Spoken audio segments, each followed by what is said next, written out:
easier it is to sell souls. There is a new price on freedom, so buy into it while supplies last. Changes need to be made. No more curbside baggage. 7 p.m. curfew. Racial profiling will continue with less bitching. We've unified over who to kill, so until I find more relevant scripture to quote, remember, our God is bigger, stronger, smarter, and much wealthier. So wave those flags with pride, especially the white part. We're selling addictive 24-hour candlelight vigils in TVs. Freedom will be defended at the cost of civil liberties. The viewers are glued to television screens, stuck, cause lots of things seem too sick. I use opportunities to pluck heartstrings for theme music. I show you which culture to pump. All right. Well, we are back with another episode. Couple days later than normal, and I'll be honest, with some of the shit that's gone down in the last 36 hours, I'm kind of glad we waited a couple extra days because we got some. I didn't feel like a whole lot of news had happened out of the ordinary. Right. In the previous week. Yeah. Like, I mean, the same dumb shit happened. Trump was a buffoon. Fucking Marjorie Taylor Greene was a buffoon. ICE was doing ICE shit. But, like, I mean, now we've got Rodney Hinton Jr. and the possible suspension of habeas corpus. Right. And a new pope. And a new pope. We got first American pope. Like, it's been wild. Right. So what do we got so far? Because this is the grift, so we jump into the news. We're just gonna do it. Yes, we do it. Oh, but little housekeeping here.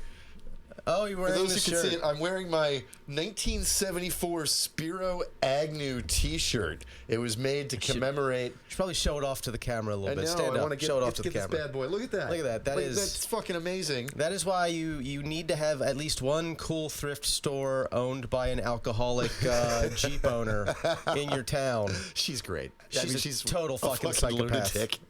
She is. I would not want to deal with her. Oh God, no! I heard too many stories from the numerous previous employees that we know. She is totally deranged, but she's got a cool shop. And we share a landlord for now.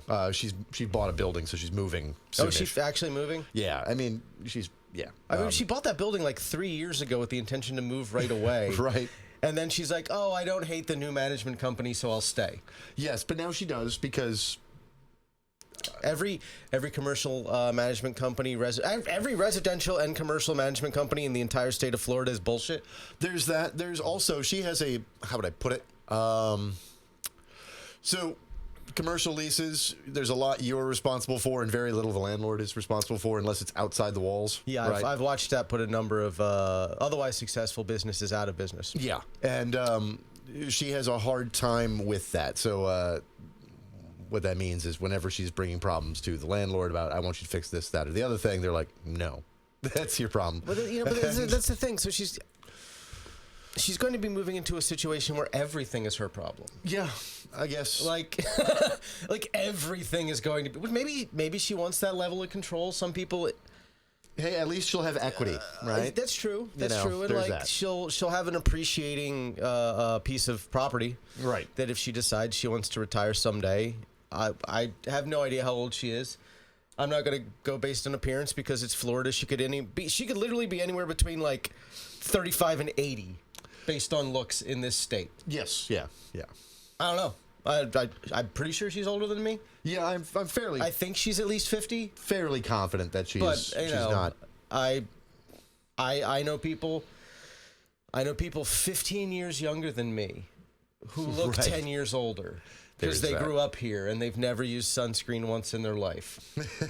they're like the inside of a fucking Lincoln Town Core Mercado Montalban was selling. Their skin is made of fine Corinthian leather. That is, that's a thing.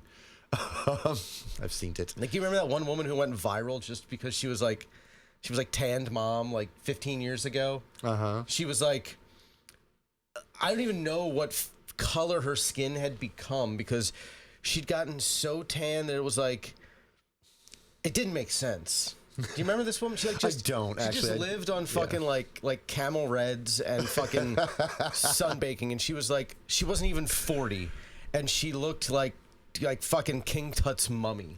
Oh no, poor lady. She went viral. It was big news. She was I think she almost got her own TV show because of it. She was getting interviews just because she was that unconscionably tanned. What always surprises me are like, I'm not one to really like shame anybody's like looks too much, right? But I am always shocked by the people who like intentionally keep doing things to themselves to look more and more like not human. Yeah. And they think like, or not normal, or not. Yeah, Like, no, I know right? exactly what you mean. Like, and they keep doing it, and they think it makes it's better, right? Like, I know maybe it's a dysmorphia thing, like, you know, maybe there's something psychological. I am always shocked by people who are like, look, get a good tan. Yeah, get a nice dark tan if you want one. Yeah, but have some sense about it. like, what color is your skin tone? Like, you don't need to look like you. Like, I get to a certain darkness, and that's it. I stop. Right. I stop tanning. I don't get any darker. This is about it. Yeah. I'm outside every day in the sun. This is as dark as I get. And particularly if like your hair color is a light one, right? Like, you know, mine or blonder. Like, You're gonna have a bad time. yeah, because you're gonna look weird. You're gonna look awkward. You know, if you're getting work done, like in filler or whatever, like, you know, a little bit goes a long way. Tiny Please bit. stop going a long way. You have to understand that it's the teeniest, tiniest wrinkles that are the ones that make you look older. Right. So if you get rid of those, like little teeny tiny crow's feet around your eyes, you get those taken care of. It's going to take 10 years off. You get filler done elsewhere, you're going to look like Meg Ryan. But here's something interesting. Did you see any of the Met Gala pics? I did not. I always get really annoyed by the Met Gala discourse every year because we treat it like it's the fucking Hunger Games when it's literally just a fucking fundraiser for a fucking free museum. Yeah, I pay no real attention to it. It's one of those things where, like, every once in a while I see some pretty photos and I'm like, oh, that's a nice dress. Every fucking year people lose their minds. But the other reason I bring this up is also because like a big argument about, like, well, this is just capitalism, but I don't care. Nicole Kidman was there with her old face. Like, her old face is back. Like, she looks like she did 15 years ago. Wow. Like, I don't know if she stopped getting filler. I don't know if she stopped getting, like, lip filler, because I know that was a thing. Like, she had lip filler done. She looks like she did 15 years ago. Wow. Like, she looks age appropriate. She looks like she's naturally aged, but she looks like the person she used to look like, not that... Holy shit. Creature who's in the fucking ads before the movies. How did this I don't know. She looks fucking amazing. It's gorgeous, yeah. But she looks like absolutely a healthy, normal, gorgeous woman of her age. And she was not looking that way last year. She was on the cusp of doing that Meg Ryan thing where she permanently destroyed her face, and she somehow pulled it back, and I am fucking impressed. Yeah, wow. This is great hairstyle, by the way. Yeah, actually, no, it really suits her. Yeah. All right, sorry. Yeah, no. Met Gala. Yeah, good on you. It just happened to be Nicole Kidman. You fixed your face somehow. We were every time I go to the fucking AMC and I see that fucking ad trying to get me to go to the movies when I'm already at the movies. Oh yeah. I'm like, I'm sitting in the fucking theater. Like, I would understand if you put this shit on TV. I'm in the goddamn theater. I paid my ticket. The weird, like, you love the movies, don't you? Commercials that you get when you go to the movies. I do love the movies. I don't need to be sold on the fucking idea. I just saw Sinners and it was like fucking incredible. Yeah, I'm already here. Like, if you want to sell me Coke and popcorn, I guess. Like, but again, once I'm in my seat, I'm not gonna go for like the commercials for the movie and for movie products like Coke and fucking snacks make no sense to me, because once I'm in my seat, I don't want to get up to skip the movie. Trailers for upcoming movies? Sure. Yes, I fucking love trailers. I live for trailers. Since I was a child, trailers have a special place in my heart. I miss when you got to the movie theater, and this is aging me. I'm aging myself by saying this. I missed it when you got there. It was just like the slideshow of shitty trivia questions. Yep. And like local ads, like fucking, come get a cheesesteak at Jimmy's Cheesesteaks. The best in Newark, Delaware. Miss them. Yeah. Instead, the candy store I worked at the mall had one of those ads in one of the carousels. Nice. It's called Be Sweet. Just the letter B in the word sweet, and a little fucking bumblebee is a fucking mascot. It was owned by the most racist Ukrainian Jew I've ever met in my entire life. That's quite the combination. Holy shit! I'm sorry I lost it. He gave me like an authentic Soviet military hat pin once. He's like, I think you would want this. You do take it. I don't want it anymore. It's fucking. It's fucking lunatic. Amazing. Yeah, but no, the movies. I like the movies. I hate those dumb ads and Nicole Kidman looking like an alien trying to sell me on the idea of going to the movies is weird. That's why I like 'Cause I'm going there to already. that's why I like going to our local little indie movie theater. Which reminds me, we are getting another second local indie movie theater this July. Beach Theater is reopening. Ooh. They've been trying to reopen that thing for like 8 goddamn years now. We're opening up with good news for Sam. Yeah. Opening it up with good news for Sam. I am getting super excited. Second local indie movie theater. I think it might actually be tonight. I need to check. It's either this week or next week. We get the Rocky Horror again at Green Light. Oh, nice. I think it's next week. That'll be fun. That'll be fun. It was a great time last time. Always try to get people to go, get the audience participation going. I need to, that reminds me, I need to contact one of our regular listeners, Tom, who's messaged us a few times on the Facebook, because that motherfucker, he's probably seen Rocky Horror Picture Show 700-800 times. Like, Okay. He went multiple times a week, every week, the entire time we knew each other when we were both still in the Delaware, Maryland area. I think he's in fucking Nebraska now. Okay. And I'm obviously here in Florida. But he was one of those motherfuckers where he had written his entire own start to finish call out audience participation script with original jokes. Nice. He was the reason why let's see, September 11th was a Tuesday, right?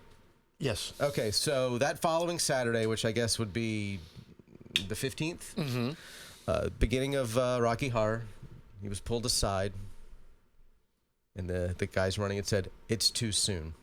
Okay.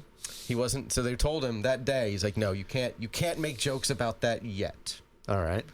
And then it was right before. I think it might have been Thanksgiving weekend that same year where they pulled him aside and they're like, he said, "Okay, it's been enough." And he had like So he had 2 months, which is not a long time. he Back then, had because he couldn't. basically bespoken an entire script All right. of nothing but 9/11 jokes. Ooh, nice. He is one of the funniest, most creative human beings I ever met, and his younger brother was even funnier. That's one of my favorite songs is "Makeshift Patriot," the intro song. The intro song, yeah. The intro song, and it was written like right after 9/11. Like that song dropped in November of 2001, right? And you're Yeah. like. That's one of the things I love about it, because the song is about 9/11 and the overreaction he knew was coming. Yeah, right? and it's for a lot of people, if you're like a younger millennial, or you're Gen Z or Gen Alpha, and I don't know how many of you people pay attention to anything we say. they probably have. If you do, If you great. don't know what the world was like September 10th, Oh, 2001, compared to what it became September 12th, Yeah. everything that's happening now is because of that. Yeah. What you're seeing right now with Trump and MAGA and our descent into like self-cannibalizing fascism, Osama bin Laden won. He did. Obama might have had him killed in like, what was it, 2010, 12, it somewhere in there. Whenever Obama had him killed, he might have been dead for like 12, 15 years now. Oh, it was literally during one of the correspondence dinners. Yeah, It was happening during the correspondence dinner. Yeah, because they like snuck off to. but everything that's happening now is because of that day. He won. Where are we at now? This is what he wanted. Yeah. He wanted the United States to tear itself apart from the inside for the dumbest reasons possible. And We're losing our global supremacy, our position in as the We have a new international pope. financier. the fact that we have an American Pope for the first time is an unbelievable indicator of how weaker the United States is politically than it was Yeah, like 6 weeks ago. it's fascinating. One of the things that's been said in like Catholic circles, and I don't mean the weird like trad cat people, but the people who pay attention to like Catholic politics, like in Yeah, because the trad cats are like, not my Pope. Yep. Cardinals and bishops and shit. Yeah. And like long time like church journalists, right? People who follow things in Catholicism know that one of the reasons that the Vatican has never selected an American pope and had no intention of doing ever doing it was because we already had too much influence politically in the world, and they didn't want they didn't want the church to seem U.S. centric, right? Yeah. And that powerful and tied. They didn't want the association. They saw us as running global politics. Yeah, because they picked the guy who left 48 years ago, right? So, to go to Peru. Yeah, so he hasn't been American in a long time, but he's still an American. He would still always go home to see the Sox play, though. Yeah, and he went to Villanova. Yeah, Villanova. Yeah. So man. But the murals at Villanova are going to be lit, and the fact that the last pope was a Jesuit and this one's an Augustinian, like it's interesting that they're going to their more cloistered little groups. Yeah, and the theological intellectuals, like the guys who that they want to do good charity work in the world and think about Jesus, right? That's what I mean. And the metaphysics of it. So I think that outside of the things that the Catholic Church is just inherently bad about, which is a lot of LGBTQ rights, right? Those sorts of things. I think outside of that stuff that the Catholic Church is just going to inherently suck on, I think he'll be a good pope. Yeah, I think he'll be a positive influence. I'm not sure if he's going to be as good because Francis wasn't terrible on those issues comparatively. No. Again, this is degrees. And it's also we're basing our opinions on what his views are on tweets that he made in like 2012. Yeah, like it's easy to forget that 13 years is a long time, especially. He was making those tweets in the context of the United States of America, where Obergefell had not happened yet. Right, we did not have gay marriage yet. The fight for that, and it was a contentious state by state battle right, at the time. All you have to do is it was mostly states banning it. Yeah, unless you're some sort of real, genuine fucking weirdo. It's just think about how different you were 12 years ago. Yeah, 13 years ago. Yeah. Like you're still basically the same person, but like think about how radicalized you might have been in that time. What were your politics 15 years ago? I was less radicalized than I am now. Now that I think about it. But but like your politics change and shift as data comes in. That's just. Speaking of data, should we get to the news? Oh yeah, let's get to the news. We do this. This is what we do. We came in today with absolutely no plan whatsoever. Yeah, that's true. So, India and Pakistan's ceasefire agreement is already in jeopardy because there was cross-border shelling. Well, the fact of the matter is India and Pakistan are never going to agree on what should happen to Kashmir, so Kashmir should just be independent. That's true. That probably won't happen, but like... But man, it would actually kind of suck for Kashmir because they'd be heavily landlocked too. I think maybe a semi-autonomous power-sharing agreement between the two countries. Yeah, that might be a better solution for them. Kashmir would be landlocked between two nations that are not going to stop being belligerent, even if that is settled. Yeah, make it a neutral, semi-autonomous, like a quasi-state, right? A neutral zone between the two countries. Yeah. Maybe that de-escalates tensions between them forever. Yeah, right? Then the Kashmiri can just be the Kashmiri, and like outside of the sort of support that they would need from their neighbors that would have them landlocked, they could just sort of do their own thing. Right, they've got their own culture. Yeah, and they could it's different from like the cultures in India and Pakistan that they're surrounded by. Yeah, and they could have like Ireland and North Ireland. There's that right of transference and return, and they have the right to travel back and forth. And Ireland's in the EU, so they can go to the Schengen zone, and they can also just go into the UK, and there's no border for them.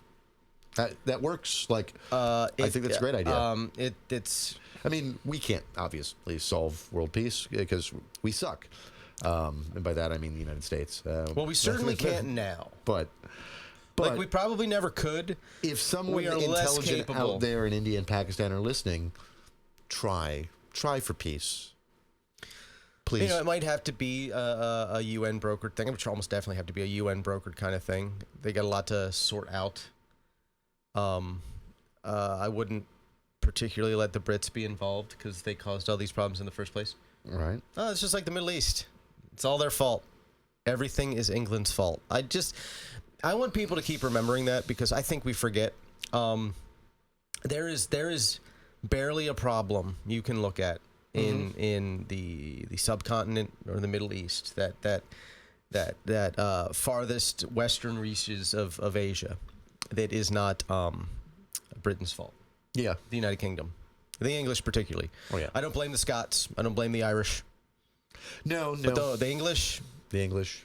You guys did some things. Which, speaking of the English, there's the dumbest debate has cropped up online of who would win in a fight, 100 Brits or 100 Americans, and the Brits are shockingly confident in their abilities to fucking outbrawl us.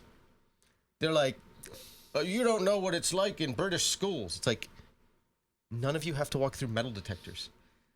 How many of you have hidden under a fucking desk for a fucking shooter drill, you fucking limey bitches?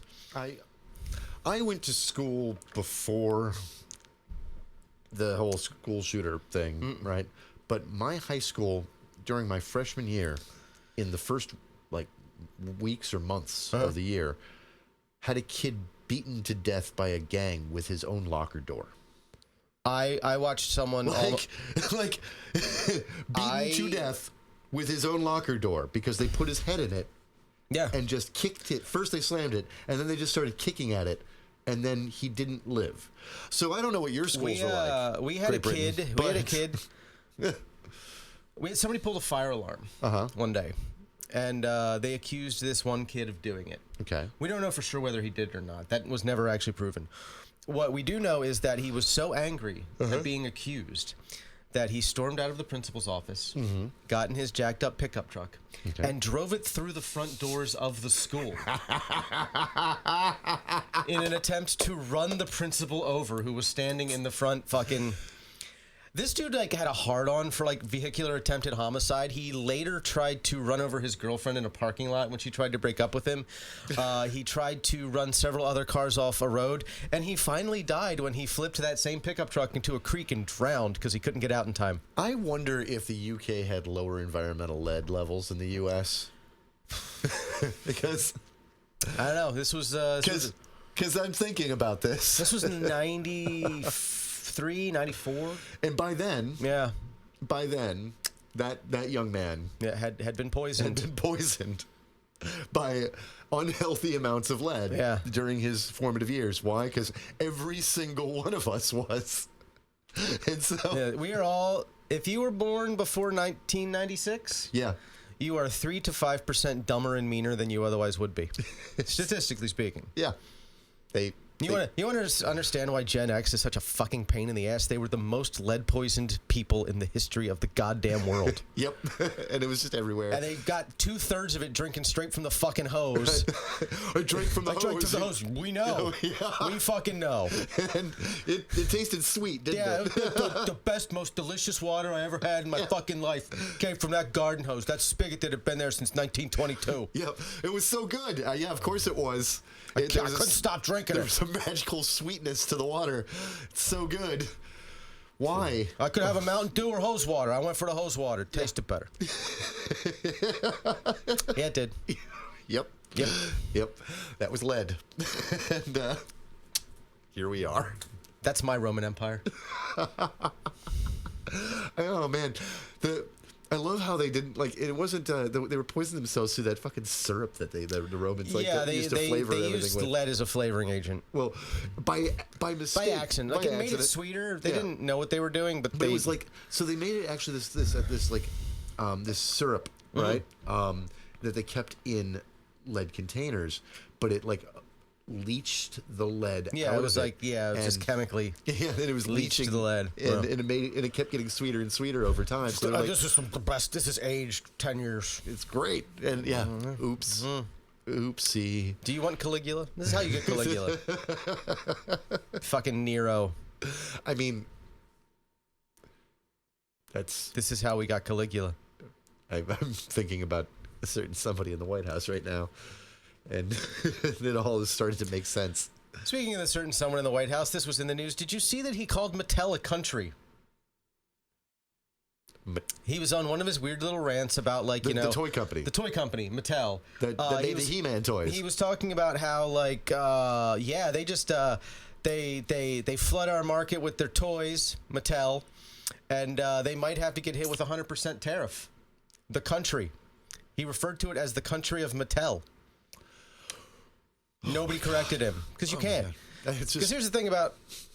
Here's the thing. I was talking to Ross today about a mutual we know, and I've discovered this pattern. I hadn't discovered. I noticed this pattern that other people have noticed too. That there's this pattern to Donald Trump saying shit. Right. The first time he says something that's just totally deranged, he was only joking. He was just trying to trigger the libs to see how he could get them upset. Sure. The second time he says it, it becomes truth. Okay. If Donald Trump pointed at the sky today and said, the sky is not blue, it is green, everybody like, haha, he's making a funny joke because the libs are going to freak out that he doesn't know the color of the sky. Second time he says it, every MAGA dipshit you've ever known will tell you that not only is the sky green, the sky has always been green, and they have never said it was anything other than green in the history of the world. It's sad that you're right. I mean... That's where we're at with those people, and that's why I just don't think we should pay any attention to them. There's so many that are just like they don't get to be part of the conversation anymore. If they can untether themselves from this cult mentality on their own someday because they just feel too ostracized and they want their families back, fine. Right. But there's no point in like trying to bring these people back to reality. No, they're either stupid or dishonest, and it doesn't matter which. Yeah. Right. You know, and some of them are both. Yeah, some of them are both, but they're either stupid or dishonest, and I don't care which it is. I'm not engaging with you being stupid or dishonest or both. It's just, I mean... The only time I will engage with someone who's being like that sort of fucking moron is when I think they might be saying it in a way that sounds reasonable enough that people who aren't fucking lunatics might think they're correct. Yeah, I'll push back on that. But like, I do it for the audience, not for them. Yeah, right. And I think same on social media. I say things for the audience, not for the and it's like enemy it goes back to that whole like debate on whether debate works. You're never debating the person you're debating because you're never going to change their mind. You're trying to get people in their audience who haven't thought about what the fucking idiot is saying deeply to maybe realize that what they're hearing is insane. For years, one of my favorite radio shows was Intelligence Squared on NPR. Okay. Remember that? Did you ever listen to that? I don't remember that one. I don't know if it was on my local PBS. So it was over on NPR, the radio. And it was always this format. It was two people on either side that would debate a proposition in politics. Okay. Right? Or policy or what have you, right? And they would ask the audience their opinion beforehand, right? And then get a survey of people's position, like which side of the proposition they agreed with, right? And at the end of the show, they would have the audience tabulate whether or not their opinion changed, stayed the same, right? They weren't sure anymore, right? And you would get that. And the side that made the greatest change won. Okay. Right? That was... I mean, that's a debate. Yep, that's a debate. That's a traditional formal debate, yeah. Because it wasn't just that you had, like, judges, right? It was, can they convince an audience? And it was a great radio show. I loved it. And that's what debate is all about. It's never about these two people, like you and me having a disagreement, and I'm trying to convince you and you're trying to convince me. I mean, maybe that's useful, but it's really for anybody else who may hear it. And sharpening your ideas, steel manning or straw manning, what you're... Yeah, that's like even like when you and I get into like one of our little tirades at the bar, we're not arguing with customers about it. They get to listen. Yeah, right. But we're not arguing with them about it, right? Because that wouldn't be useful. Yeah. But they're hearing things they might not hear otherwise. Yeah. And I've watched it work on a few of them. Oh yeah, no. Like that's the beauty of it. Like some of them boys are always going to be who they are, but I've watched them moderate. Yeah, and on certain things. they seem to enjoy it sometimes. Other times, not so much. But you know, most of the time they seem to enjoy it. We know several people there who are regretful Trump voters, who weren't committed MAGA lunatics. All right, Who know they fucked up. Speaking of non-lunatic things, though, this is a weird one. So Trump is apparently going to support, because the EU has been pressuring the shit out of this, a 30-day unconditional ceasefire in Ukraine with Putin. Okay. And Trump is apparently going to get behind it. Macron has been pushing this really hard. The UK Prime Minister is kind of behind it. Like, it's basically one of those, I don't think Trump could get what he wanted. And I don't even think for sure he knew what he wanted. yeah, fair. Like, I think he might have gotten to the point where he just realized that regardless of who won, it didn't affect him. Right. And he sort of stopped caring. Yeah, I mean, you know, he wants a positive relationship with Putin for obvious reasons, and he wants the minerals in Ukraine, right?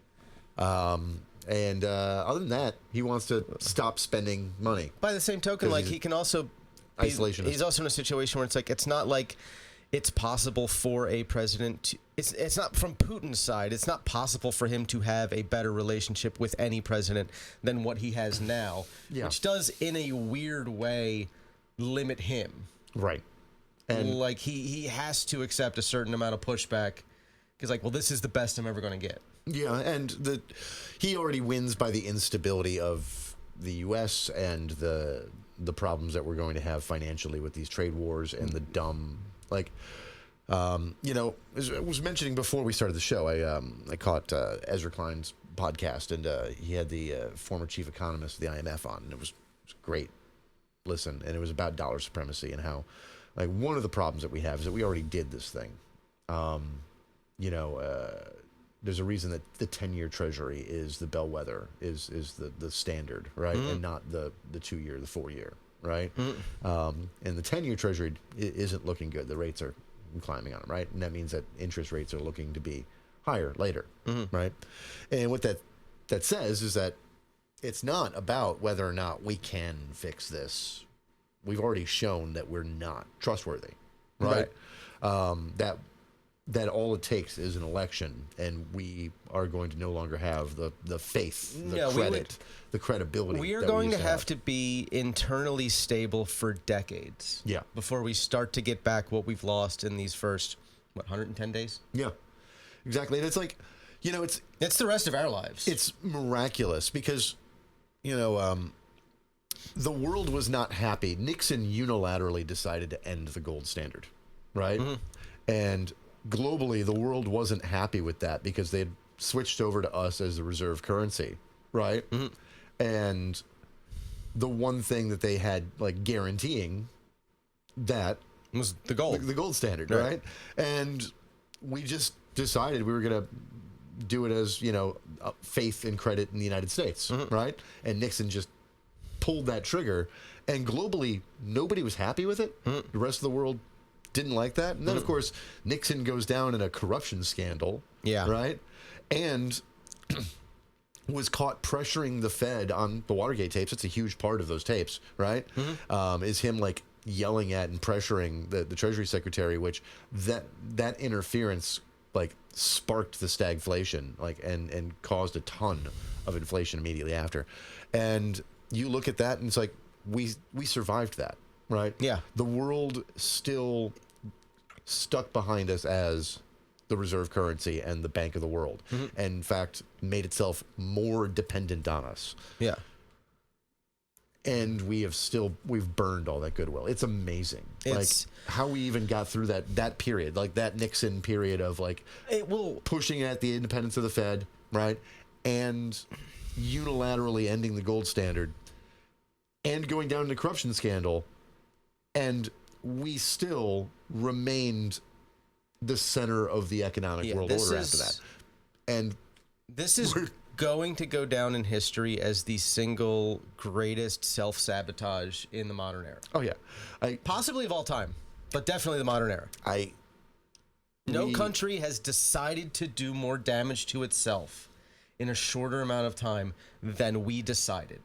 Like, we are currently own goaling more than a, like, special needs soccer team. Yeah, You know, it's bad. It's bad. It's bad. It's stupid and it's unnecessary. And all Trump had to do when he took office was nothing. Yeah.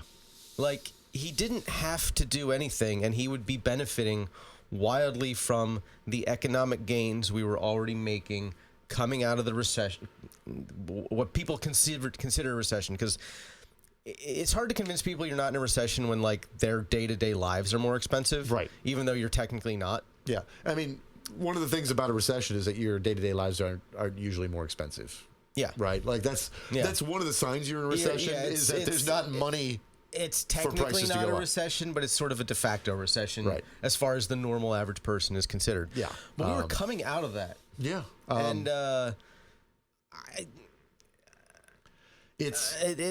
we were what it people was, what was the projected growth first quarter? Like 3.6%, Yeah, and now it was instead- like negative 0.03. Yeah, we're shrinking. Not So- as much as they worried about, Right. but to have a 3.5, to have like a 4% swing. Yeah, like losing 4% growth in a quarter, and going negative. Like, our economy is contracted. Like, I because of this insane tariff nonsense, you're not even going to see the deflation you might see in a shrinking economy. Right. And to top it all off, what's apparently currently happening is that with the unemployment being as good as it is, that's what's forestalling everything. Right. Yeah. Unemployment being as low as it is right now that's great. But it's kind of artificially pushing all these other problems down. And the stock market keeps acting irrationally. Because old Alan Greenspan's irrational exuberance. Because every piece of good news for Trump or Musk, every time they lie about something or they pretend they have a deal with the UK that mostly benefits the UK. Primarily benefits the UK over the US. Like, and it didn't end the 10% tariff. No. Like, what the fuck are they doing? We have a worse trade deal with them now than we had before. Right. And we're imposing 10% tariffs, so the price of goods are going to go up. They make out. Yeah. They're better off. Like we're... they're going to sell us more cars now?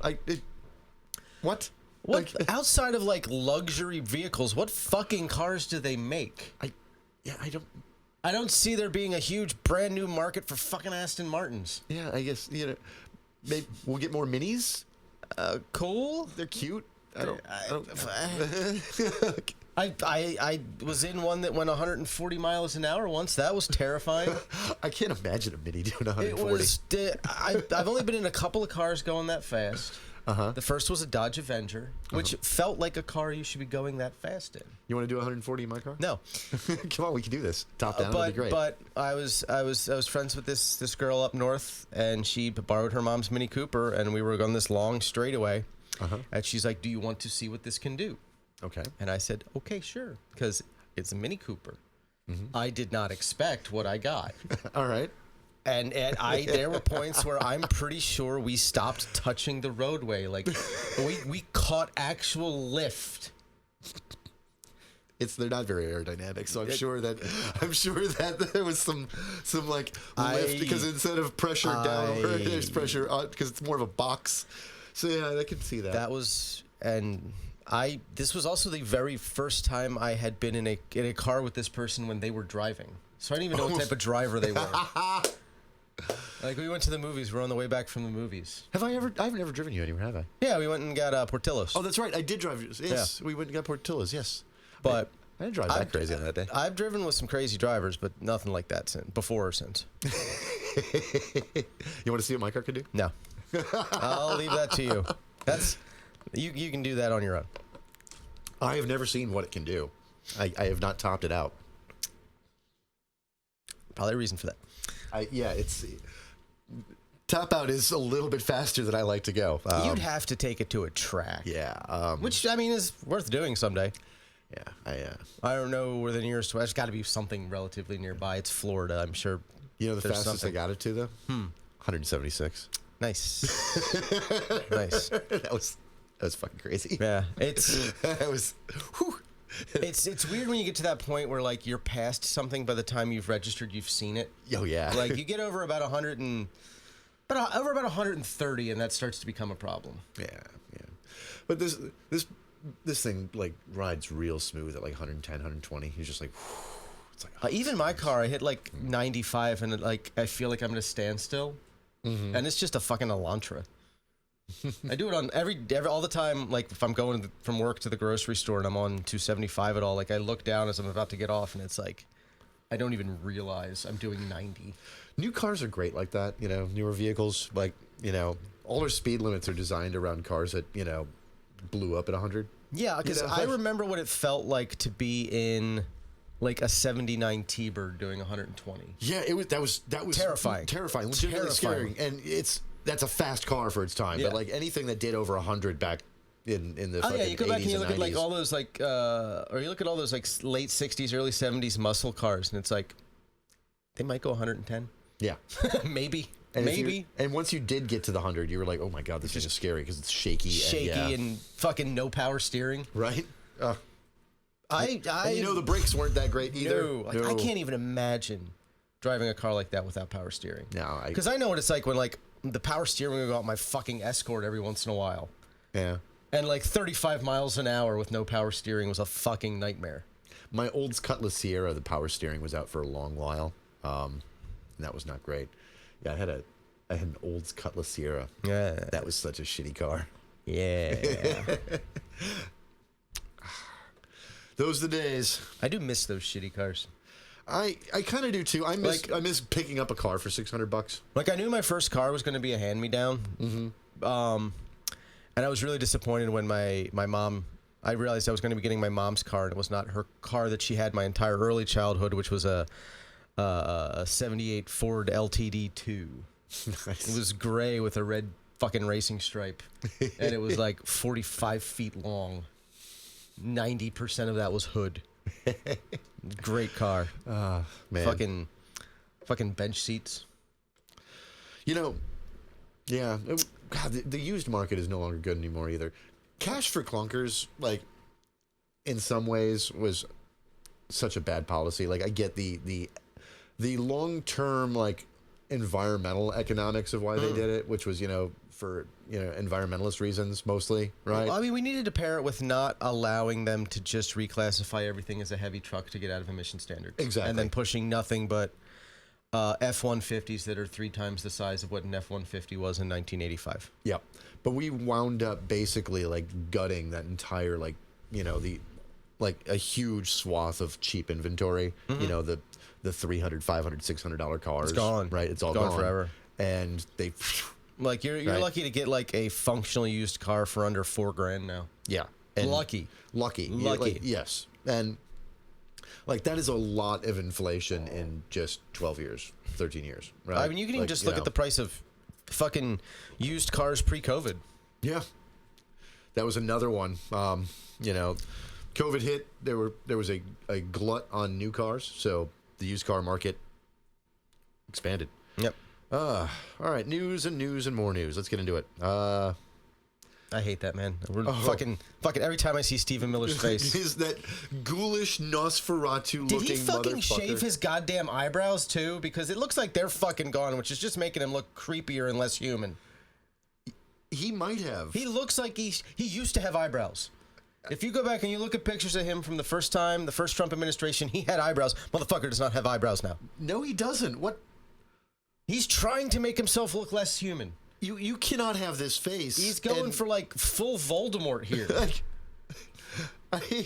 What has happened? I don't know, but first of all, I will say this. If we are going to have anyone from the Trump administration going on TV and trying to sell their agenda, I want it to be Stephen Miller because he looks like a literal fucking ghoul. Oh, he is, and he's smarmy. He's the most smug and unlikable person in the entire movement.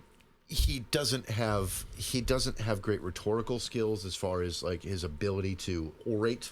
Right? He gets petulant. He gets angry. He gets angry. He comes off as aggressive and dismissive and smug and smarmy. Mm-hmm. He looks like a ghoul. I want you out there every day, Stephen Miller. I want you doing the Sunday shows. Yeah. Do the Sunday shows. Do the rounds every Sunday for the administration. That's a great idea. Yeah, I want you being the guy out there trying to sell America on doing away with habeas corpus. Which, yeah, he is out there talking about looking for ways to expand presidential power and actively looking at suspending habeas corpus for people to legally challenge their detention in the government. Wow, This is amazing to me. It doesn't feel real. Like it does not feel like real life anymore. Yeah. And honestly, that's kind of been a coping mechanism for me because it's like I see it and I'm like, well, this feels like a shitty movie. Yeah. And I just sort of go through life as if it is a shitty movie. Now it's like it's been like this weird mindset change where it's like I take it in. And I'm just like, okay, I got to go live my daily life now and muddle through. I mean, all any of us can do is really just like talk about it being insane. Right. Oh, speaking of ghoulish people, Marjorie Taylor Greene is not going to run for Senate in Georgia against Ossoff. She probably got some polling numbers in. Yeah. Oh, that video I sent you today. Oh, yeah. Oh my God, I love that. If you haven't seen it, there's this like she's subpoenaed the head of the U.S. fencing, right? I think. Yeah. And trying to like attack him, and she's got this photo behind her where it looks like. Yeah, you're like. Hold on, I'm trying to get to. Yeah. It's like I want this. Yeah. Right. Looks like this. He's doing this. Yeah. But the real photo is this. Yeah. And so what happens is another congresswoman is like point of order and like pulls up the real photo. It's like you're attacking this witness and like trying to smear them and like is holding up the real photo. Marjorie Taylor Greene is just banging the gavel. You are not recognized over and over and over again. The woman's just like, this is what's real. You're lying. I don't even understand what the smear was supposed to be. Who was he supposed to be flicking off that she was so angry about? It was supposed to be the American people and the government because they let trans people compete in fencing. You know that gender has there's just so you know, fencing actually has a lot of mixed gender competitions, lots of it, and that woman who pulled the stunt, we talked about this a few weeks back on the show, but that stunt where she refused to fence the trans woman, she had just been in a mixed competition against men and women, cis men, a week or two prior, 10 days. It was a stunt. And we've talked about this before, but when you start talking about like how trans women have some sort of inherent advantage in sports, that's how I know you've never met a trans woman, because we've known enough trans women between the two of us. How sickly and weak are they all the goddamn time? Yeah. Like, you have this 6'3" trans woman. Looks like you should be able to do fucking anything physically.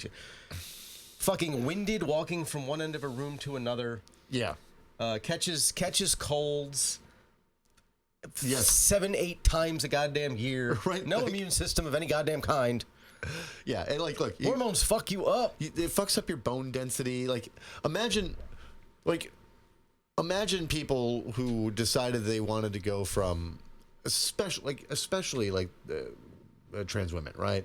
The idea that men who compete at a genuine competitive level, right, would put their body through that, become one of the most discriminated against people on Earth, right? It's particularly in our society. Yeah. To become a tiny minority with tens of thousands of dollars in expenses and all of those problems, the physical changes, the side effects, all of that. Just and on top of dealing with all of the social bullshit of being a woman. Right. Which is what I was going to go to, which just to have a advantage in a sport that gets less attention and pays less money. It doesn't make any sense. None. It doesn't make any sense. No, That's why that shitty Daily Wire movie they made about the dudes who pretended to be trans women to play. They originally intended that to be a documentary. Yep. They could not find anyone to interview for their documentary, so they had to make a story up and create like the cringiest fucking shit comedy fucking ever. And it was a ripoff of Juana Man. Yeah, which was actually funny. Which That one had problems, but it was actually funny. Even their shitty fucking transphobic basketball movie was just them stealing from black people. Yeah, that's fuck you, Daily Wire, but that is yeah. Fuck you. Fuck your unwoke chocolate. Fuck your unwoke razor brand. Oh my God. Fuck all of you. The grifters. They're the reason we do this, because they just lie and they sell dumb products to lie. And it looks like they might go bankrupt by the end of the year too. Well, they are failing. It's beautifully, miserably. They were funded by outside, like they were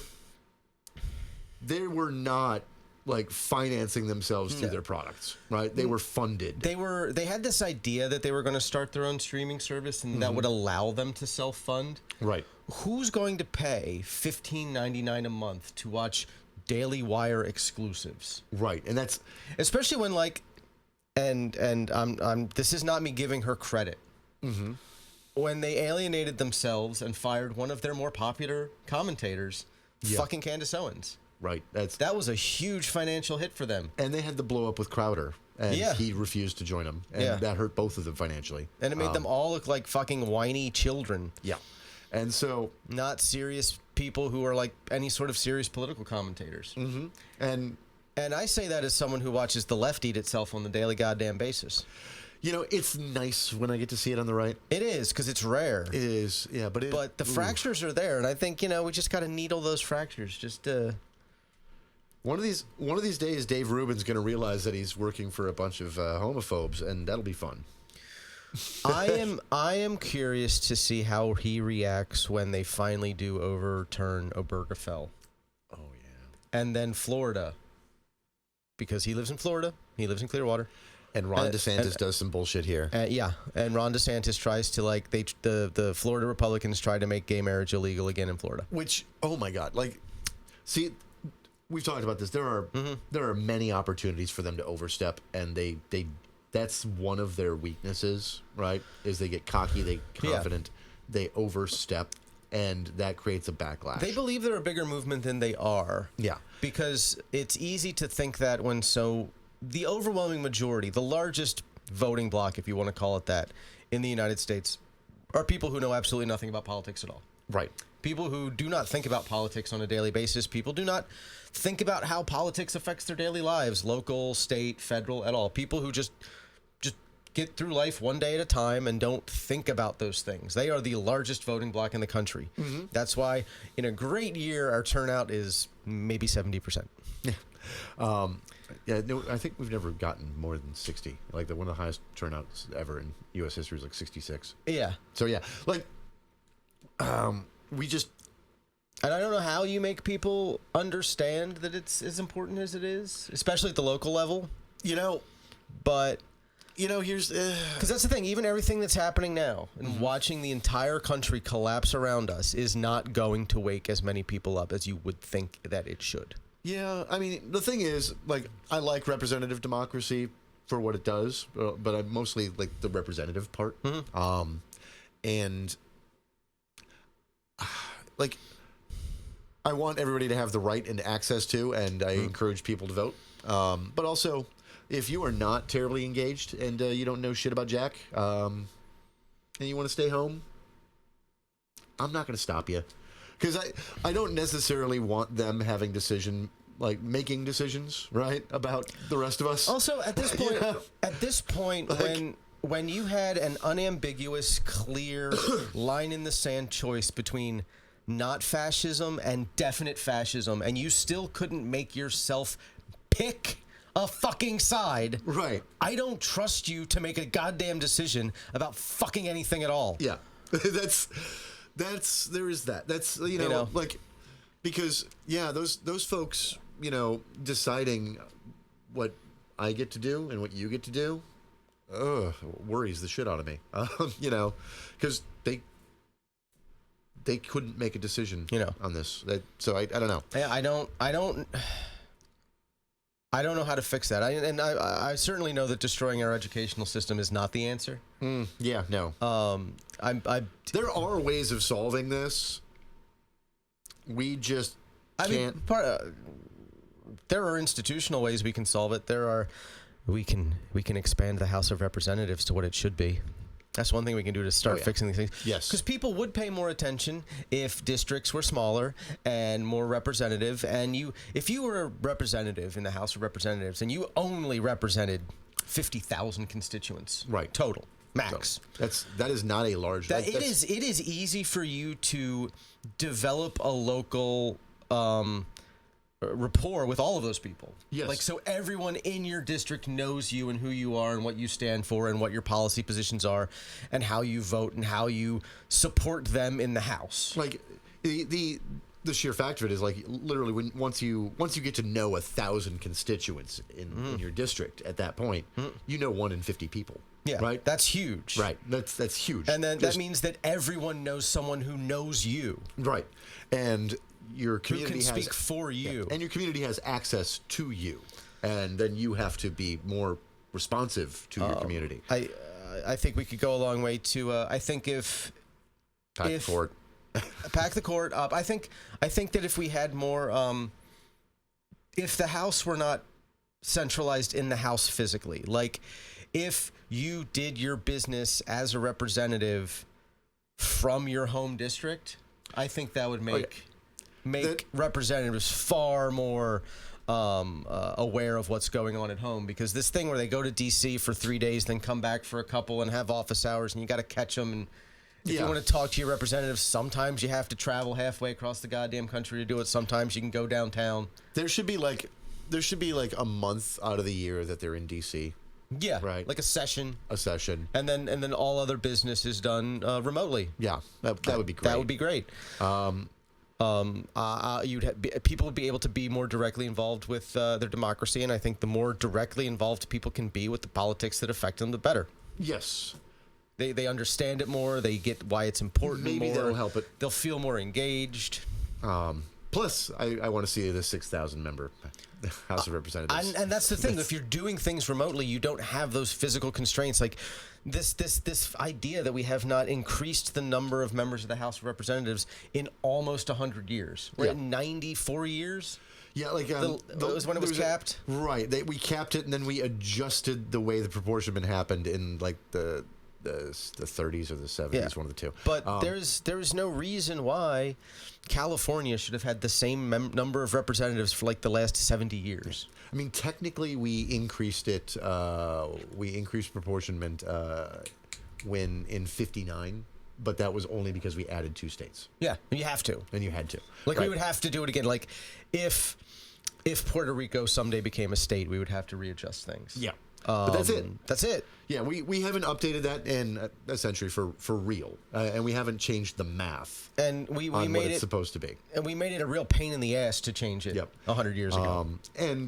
There's a strong argument that a constitutional amendment is technically the law of the land, even though the government is avoiding dealing with that. That would give us 6,000 members of the House. Yeah. Because it was technically ratified in the original ratification of the Bill of Rights, or the first 10 amendments. It was originally ratified then, but there was a clerical error, and it had been lost for like a century. Yeah, but it was ratified. It was ratified, and now the government has been avoiding dealing with the question of it because they're afraid of it. Think about how much more engaged the average person could be if they felt like it. Yeah. If going to your member of the U.S. House of Representatives was no more difficult than like pulling aside your city council member and being like, hey, yeah, I need to talk to you about something. Like, and we don't do that enough at city council level. No, we don't. We could though. We could we though. Have that access. I've done it. Like I've watched it happen. I've watched contentious issues that were already decided and just needed a final vote be overturned because 30 people showed up to voice their dissent. And that happens at city councils. That happens at county councils. The more access you have, and the more the smaller the group of people. Like, it doesn't take a lot for them to have their minds changed. In particular, because they know that once attention is being paid to something, even if they don't, even if they want to fuck you, and they're like, I'm going to do this thing because I'm taking money from X, Y, and they Z. at least know they're being watched, and there might be repercussions for doing what they want to do. 30, 50 people show up at a city council meeting, and all of that public record that was recorded, all the speeches, etc., are now part of the public record. You're not getting rid of that, right? Yeah. That's going to be a reminder. And 2, that 50 people in a city of 250,000 people, right? They know one in a certain number of, right? Yeah. And that's not hard to know that could cost you your next race. Yeah. And they don't want that. And here's another thing that I think we need to change electorally. I think even if you have an incumbent, we should always have primaries, like real primaries. All right. Like I think we need more. I think we need to figure out a way to have like purely publicly funded elections. Yeah, I mean it's that's until we do that. Primaries. I like the idea of like instant runoff primaries, jungle primary type ranked things. choice. Ranked choice. I Voting. want ranked choice. It's illegal in Florida now. Yeah, I know. Thanks, Ron.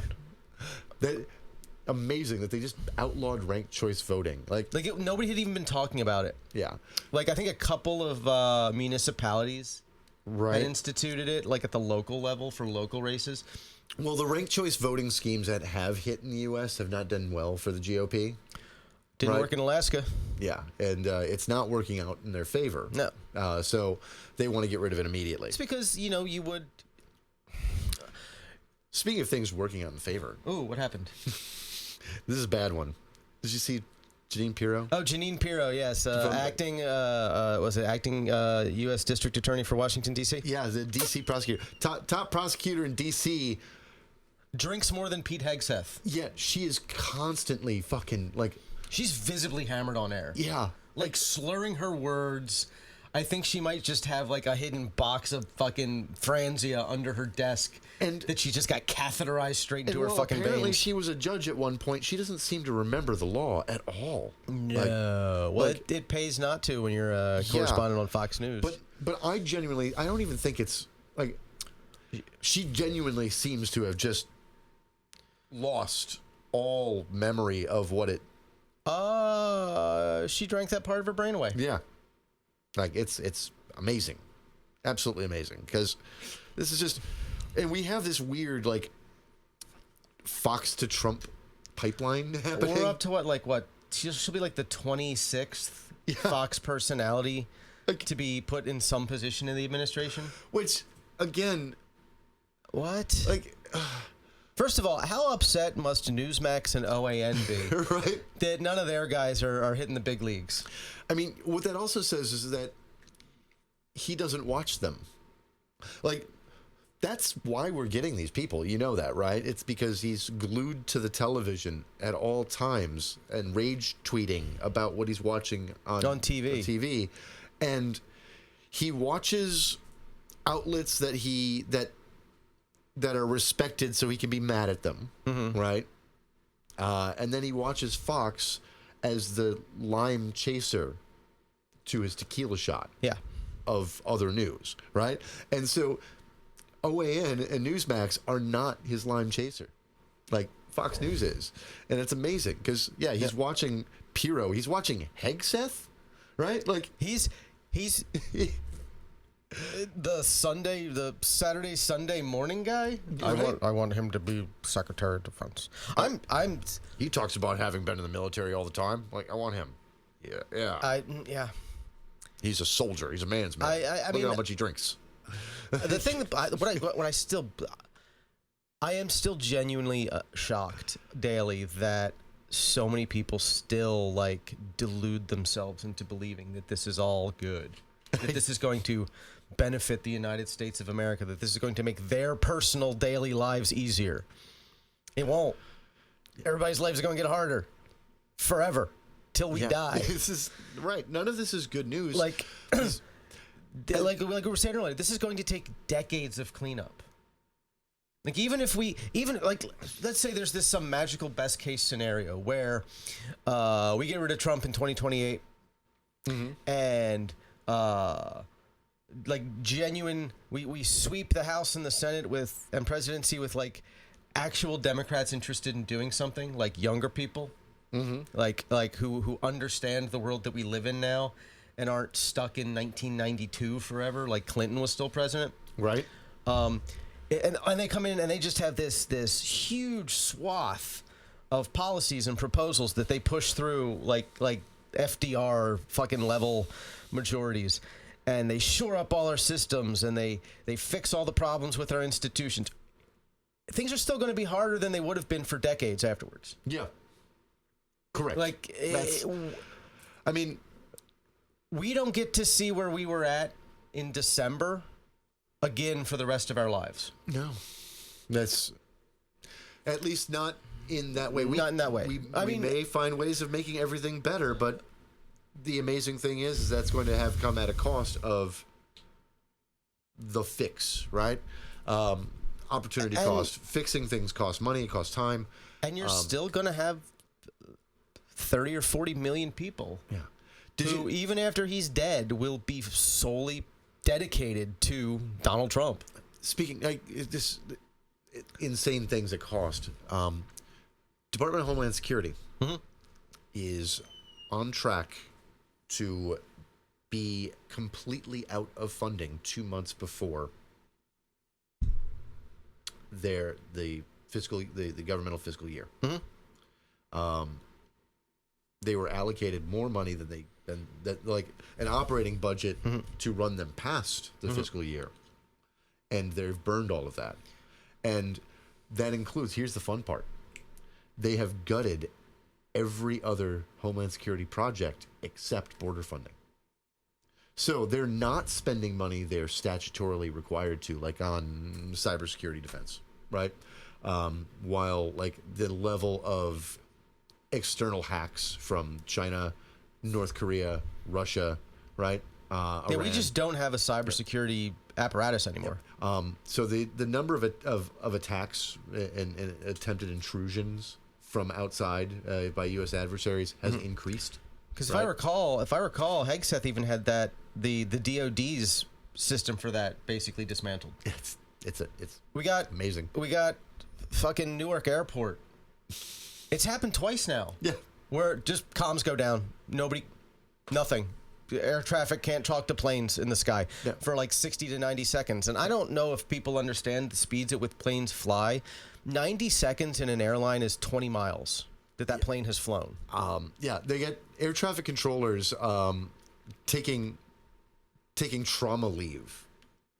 Because you've got people they're crying because again the stress, like there's that John Cusack movie, Pushing Tin. Pushing Tin, I fucking love that movie. There probably is not a more stressful job on the planet than being an air traffic controller at a major hub, regardless of where you're at in the world. Right, and U.S., Europe, Asia, Africa, anywhere, South America.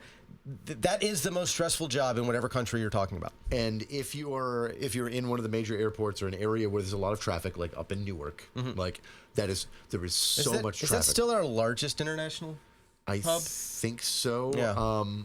And that area has, I mean, you're talking, the plane moves 20 miles in 90 seconds, right? 100 miles from Newark is New York City, right? Like, there's not a lot of distance between the East Coast. Those states are actually pretty small, right? And their cities are sprawling. And you could basically fit the Northeast inside of Florida, right?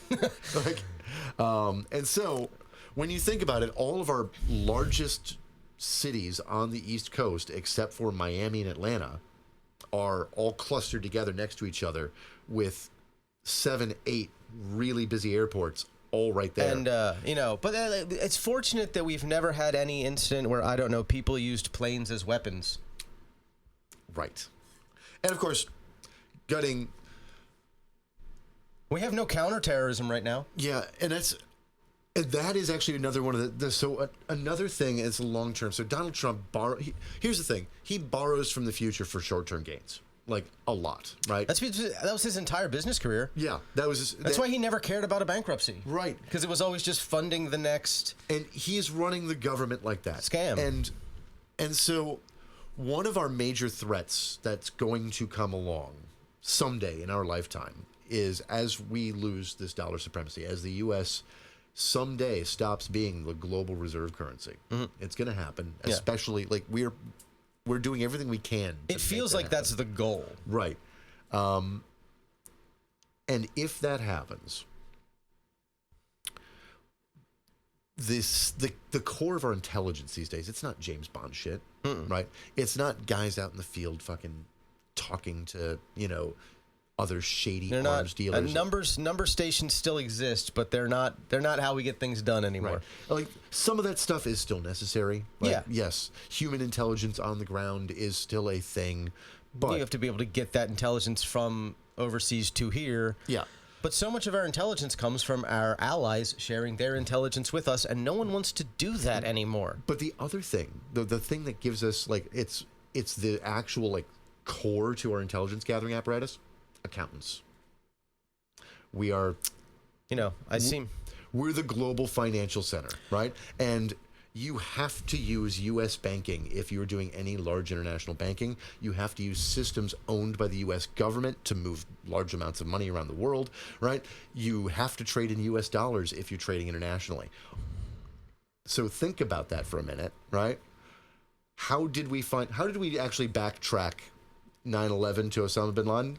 Financing. We followed the money through Wells Fargo. Yeah. That's and if you can only launder money so much, especially when you don't care about laundering it. Like if you're doing something where you're going to take credit for it anyway. Yeah.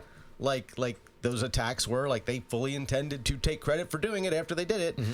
So there wasn't really any reason to even try to hide their tracks. Yep. But the CIA stops threats, quote unquote, or gets ahead of plots through finding irregularities in money, right? Yeah. And then sicking the right team on it, right? And so that's the Treasury Department. They're looking for things that are flagged. Every bank in America flags things. There's a whole international system. And if we lose that place, right? Again, we will be less safe. Our security apparatuses will not function like they did. And since we're gutting everything just to care about fucking border security, which we're not being invaded, you fucks. That reminds me, have you seen the video from Worcester? The mayor getting arrested? No, that was Newark. Newark, I know, okay. This was fucking goon squad of masked ICE agents. And I put agents in fucking heavy air quotes here. Just fucking drug this girl to the ground. 16-year-old girl, had her down on the ground. Fucking the entire neighborhood came out to fight them about it. Jesus. But they took her mother. They deported her mother. Wow. They're using green card interviews to arrest people now. People who are on the legal path. They're doing everything right. They show up for their fucking interview and they're being arrested and deported. That's horrific. Again, they're not going after, this isn't violent fucking terror groups, no. And hell, funny thing, another one of those, the origin of MS-13, I just found out that came from a right-wing paramilitary group that we were funding. That's how they started. Yeah.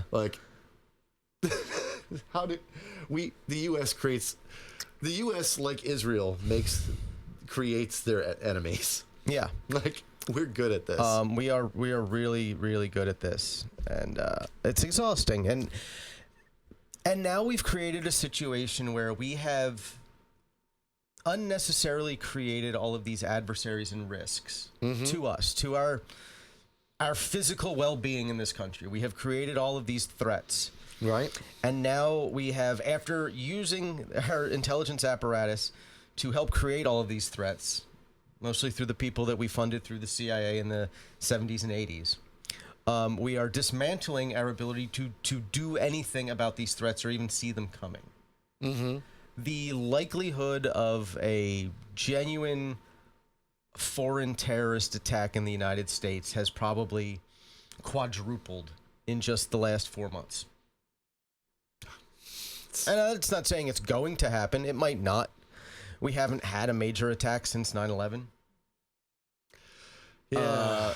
Most of the stuff that we did to mitigate the risk of another attack didn't actually do anything to mitigate that risk anyway. It just dismantled our personal civil rights. But now we have basically nothing. And I don't know. Over 100 people have been arrested in Tennessee roads in support of Trump's deportation plan. They're just like Tennessee cops are arresting illegal immigrants. Well, you saw the plan to deputize 20,000 citizens. They're going to be just 20,000 dipshits just deputized to fucking detain people for ICE. Jesus Christ. Look, if someone comes up to you, they want brown shirts. Here's what I want. I want one of these fucking ICE goons who shows up in a mask to finally have the mask ripped off, because we are going to find out he is a Proud Boy, or a member of the fucking Aryan Brotherhood, or a fucking 3%er or some other militia group. We're going to find out he is a member of one of those groups and not an actual employee of the United States of America. Right. He was some guy that was there on January 6th. It's the fucking brute squad from fucking Princess Bride. Yeah. That's all they are. And let me tell you something. If someone tries to detain you and they refuse to identify themselves as law enforcement and they are hiding their identity, do whatever you want to them. Do whatever you want. Rodney Hinton them. Did you see the Rodney Hinton Jr. story? Have you heard about this? No. All right. So, his son, this guy, Rodney Hinton, his son was behind on a car payment. His son had missed a car payment. Okay. The bank reported the car as stolen. We can't do that. They did. But they can't. So the local police, I forget exactly where this was, but the local police pulled the car over, tried to arrest all 4 young men in the car for being in a stolen vehicle. They all ran.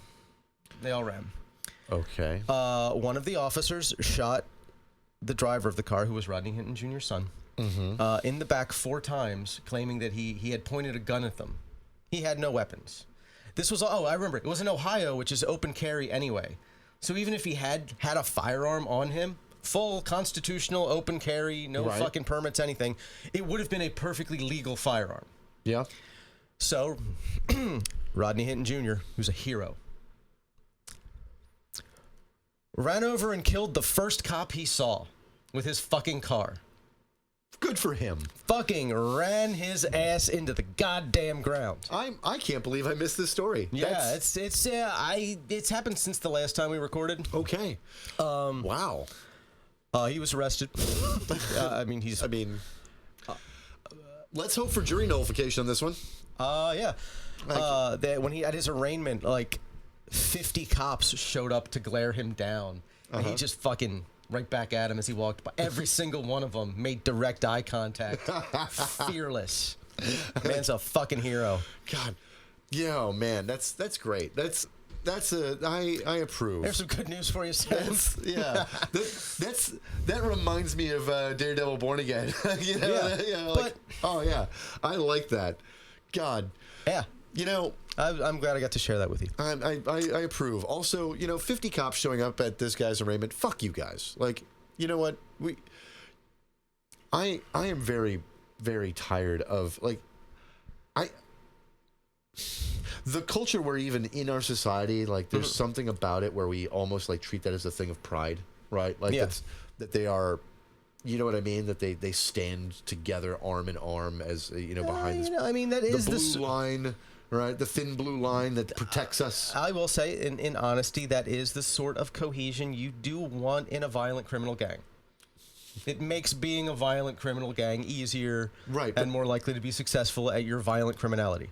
But that's the thing, is we're not supposed to be a violent criminal gang. They're supposed to be public servants. Theoretically. That work at our behest. At a bare minimum, they are supposed to protect private property. Yeah. That is their primary constitutional obligation per our wonderful Supreme Court. Yeah. But that being said, they're supposed to be public servants, right? And I'm tired of this idea that we want to encourage that culture, right? Yeah. They shouldn't be showing up en masse to intimidate a defendant, right? They shouldn't be showing up en masse to make people feel threatened at a trial. Yeah. Because how are witnesses on the defendant's behalf going to feel, right? Mm-hmm. Like, again, those are also 50 people that can shoot you and get away with it. This is also what they're willing to show you publicly that they're willing to do to intimidate you. And knowing that we have created a system where they essentially have no more accountability. Right. And something in our culture treats that as like an honorable good. Like we cheer that type of behavior as if like we see it and we're like, oh, that's great. And again, it's the militarism in us. It's the jingoistic national pride bullshit. I don't know exactly what part of our fucking lizard brain it is that really activates, but we treat it as if it's actually like a glorious moment, right? Yeah. And it's like, no, these are 50 fucking cops intimidating a defendant who his son was murdered by a cop. Yeah.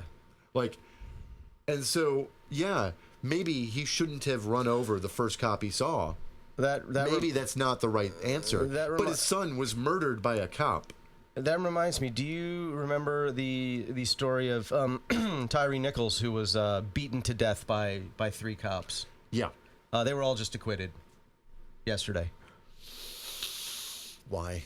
Why? What the fuck was their defense? They beat him to death. They were acquitted.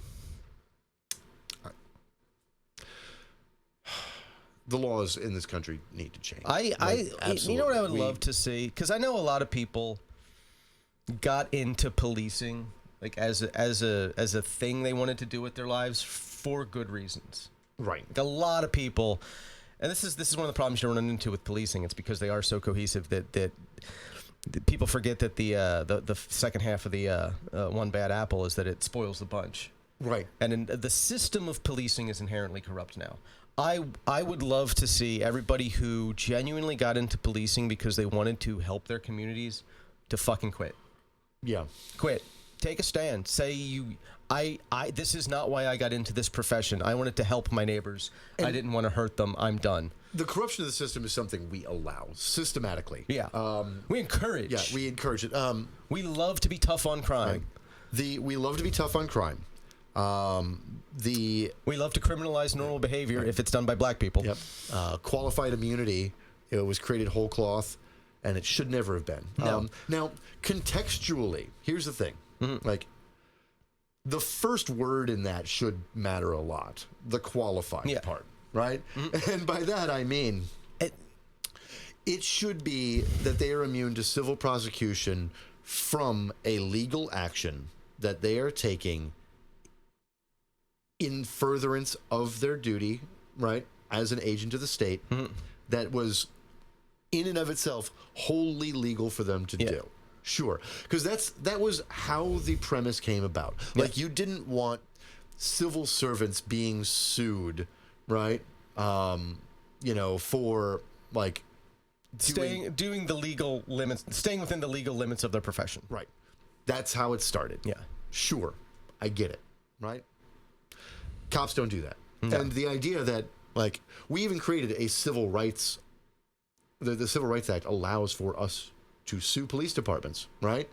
For violating civil rights. And then qualified immunity got slapped on top of that, superseding that law, whole cloth by the courts. And they were like, well, we have to tell the cop that thing, that very specific thing that they did, was illegal and unconstitutional.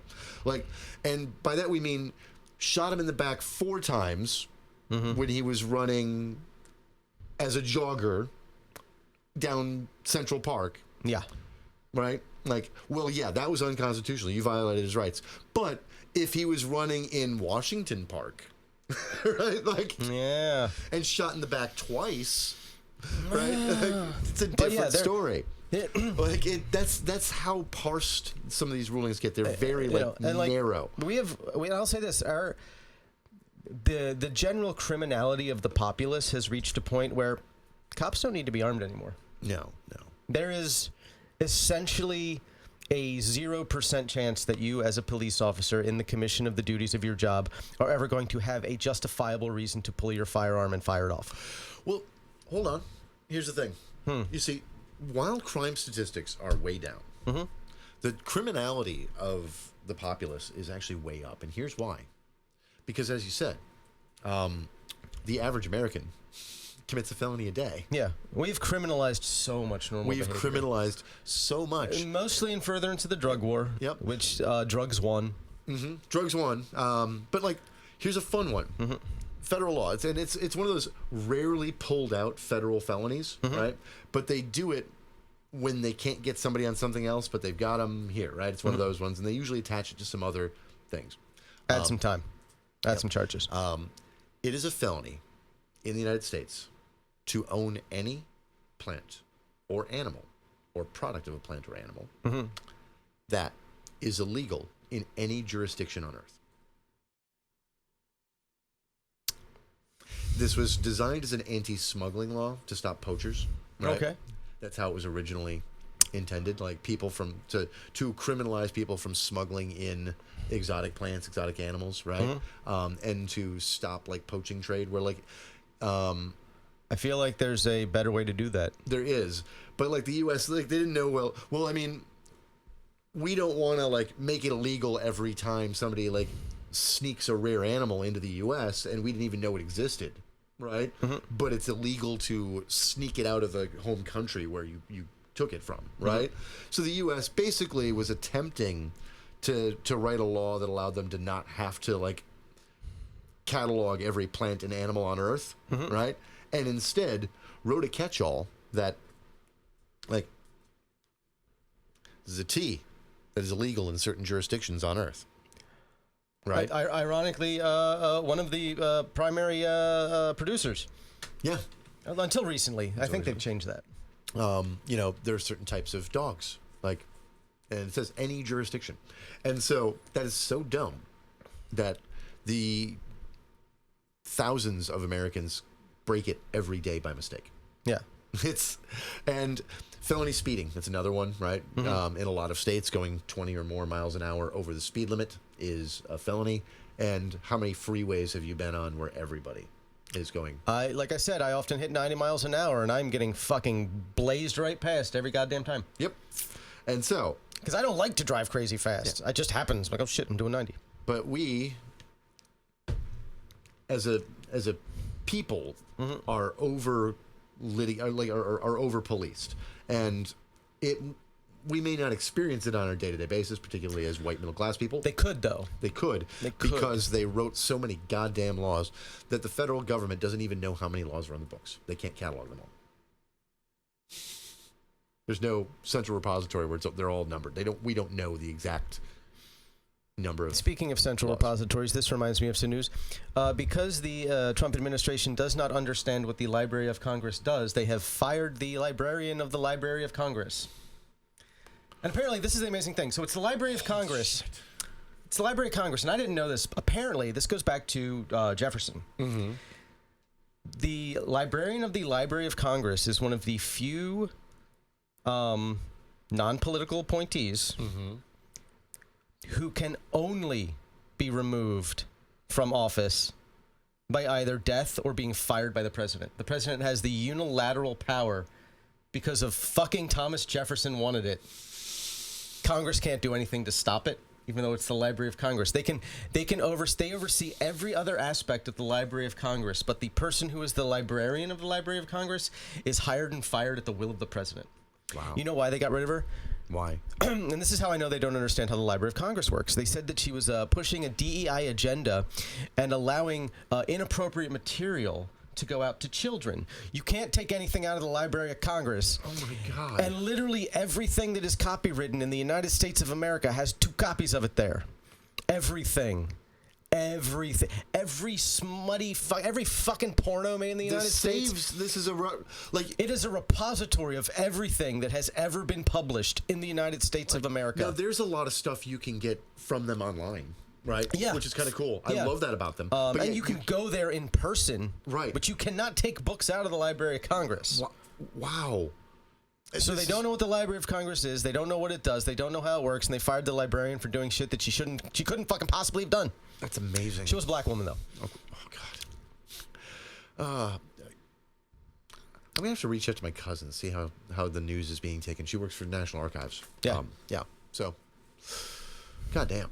Yep. that is ridiculous. Yep. That's, again, everything about this administration is stupid and ridiculous and makes absolutely no sense.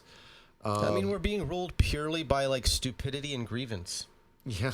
Like, a very dumb man in somewhere in the stages of dementia wants revenge because we didn't reelect him in 2020. And the funniest fucking part, that, like, he went through so much trouble to get reelected so he could get out of all the legal problems that he had because of trying to literally overthrow the United States government in 2021. Right? Yeah. If he'd have just not done that and accepted the fucking loss, none of those legal problems would have been a thing. Yeah, no. None of them. None of them would have been a thing. But none of the reasons that he saw fit that he needed to become president again to do this would have been necessary if he'd have just fucking taken the L. He could have even run again. He could have tried to run again in 2024 if he really wanted the fucking job back, but he doesn't want the fucking job. He doesn't care about the job. You know, thing is, the one thing I'll give him is I don't think he would have won in 2024 if not for the legal problems. I know that sounds... I'm shy, yeah, no. Like, because... He was able to portray himself as some sort of victim. Right, and he was always in the news. Yeah. Right, like, constantly. Like, we spent 4 years with him just... We couldn't forget about him. We couldn't forget about it. We couldn't get over him. And obviously, there's good reason for that because, you know, he had 13 fucking criminal investigations happening all at once, right? And he almost broke the government on his way out the door. In the first 2 weeks after Biden took office, when there was still like a sense among the Republican Party that this was fucked up. Yeah. That's when they needed to push hard to get something done. Yes. That's absolutely. when they needed to push through Congress, even if it was just a bill saying Donald Trump, for his... Under the 14th Amendment, Donald Trump, for participating in insurrection, is no longer eligible to run for president of the United States of America. That should have been a goddamn day one fucking bill. Like, it would have passed. Yes. And it would have been signed, and we would not have these problems. Especially because Biden came in with a majority. Yeah. It would have Senate passed. and the House. It was not a big one, but it was there. No, he didn't have the House, did he? No, he didn't have the House, but he had the Senate. But there were enough Republicans in the House who almost died. Yeah, and they would have been able to, we can't. And remember, they had that speaker fight that was ugly and dumb, and they were fucking throwing fists at each other. That's how like contentious things were. There was a contingent of the Republican Party who knew that the continued political relevance of Donald Trump was an existential threat to their party. Yes, and they would have loved to have gotten rid of him back then when they could have. And yeah, if we could have passed that, all we had to do was try, and we didn't. Yeah. And we didn't, because we did the same shit we always fucking do of this, like, we need to look forward, not behind. Right. It's why none of the criminality of the Bush administration, anything happened with it. Mm-hmm. And now, look, here's the thing. The one good side of the criminality of the Bush administration not being talked about afterwards is that we didn't fucking spend the next 4 years with Bush in the news every hour on the hour, right? True. Like, that's... The advantage of Donald Trump, and I all the Weimar analogies being as they are, right? Hitler used his trial for the beer hall putsch as a opportunity to give speeches, right? And it gave him tons of press, and it wound up looking good on him. It was a big thing in his favor, and that trial catapulted him into the spotlight. Yeah. Right.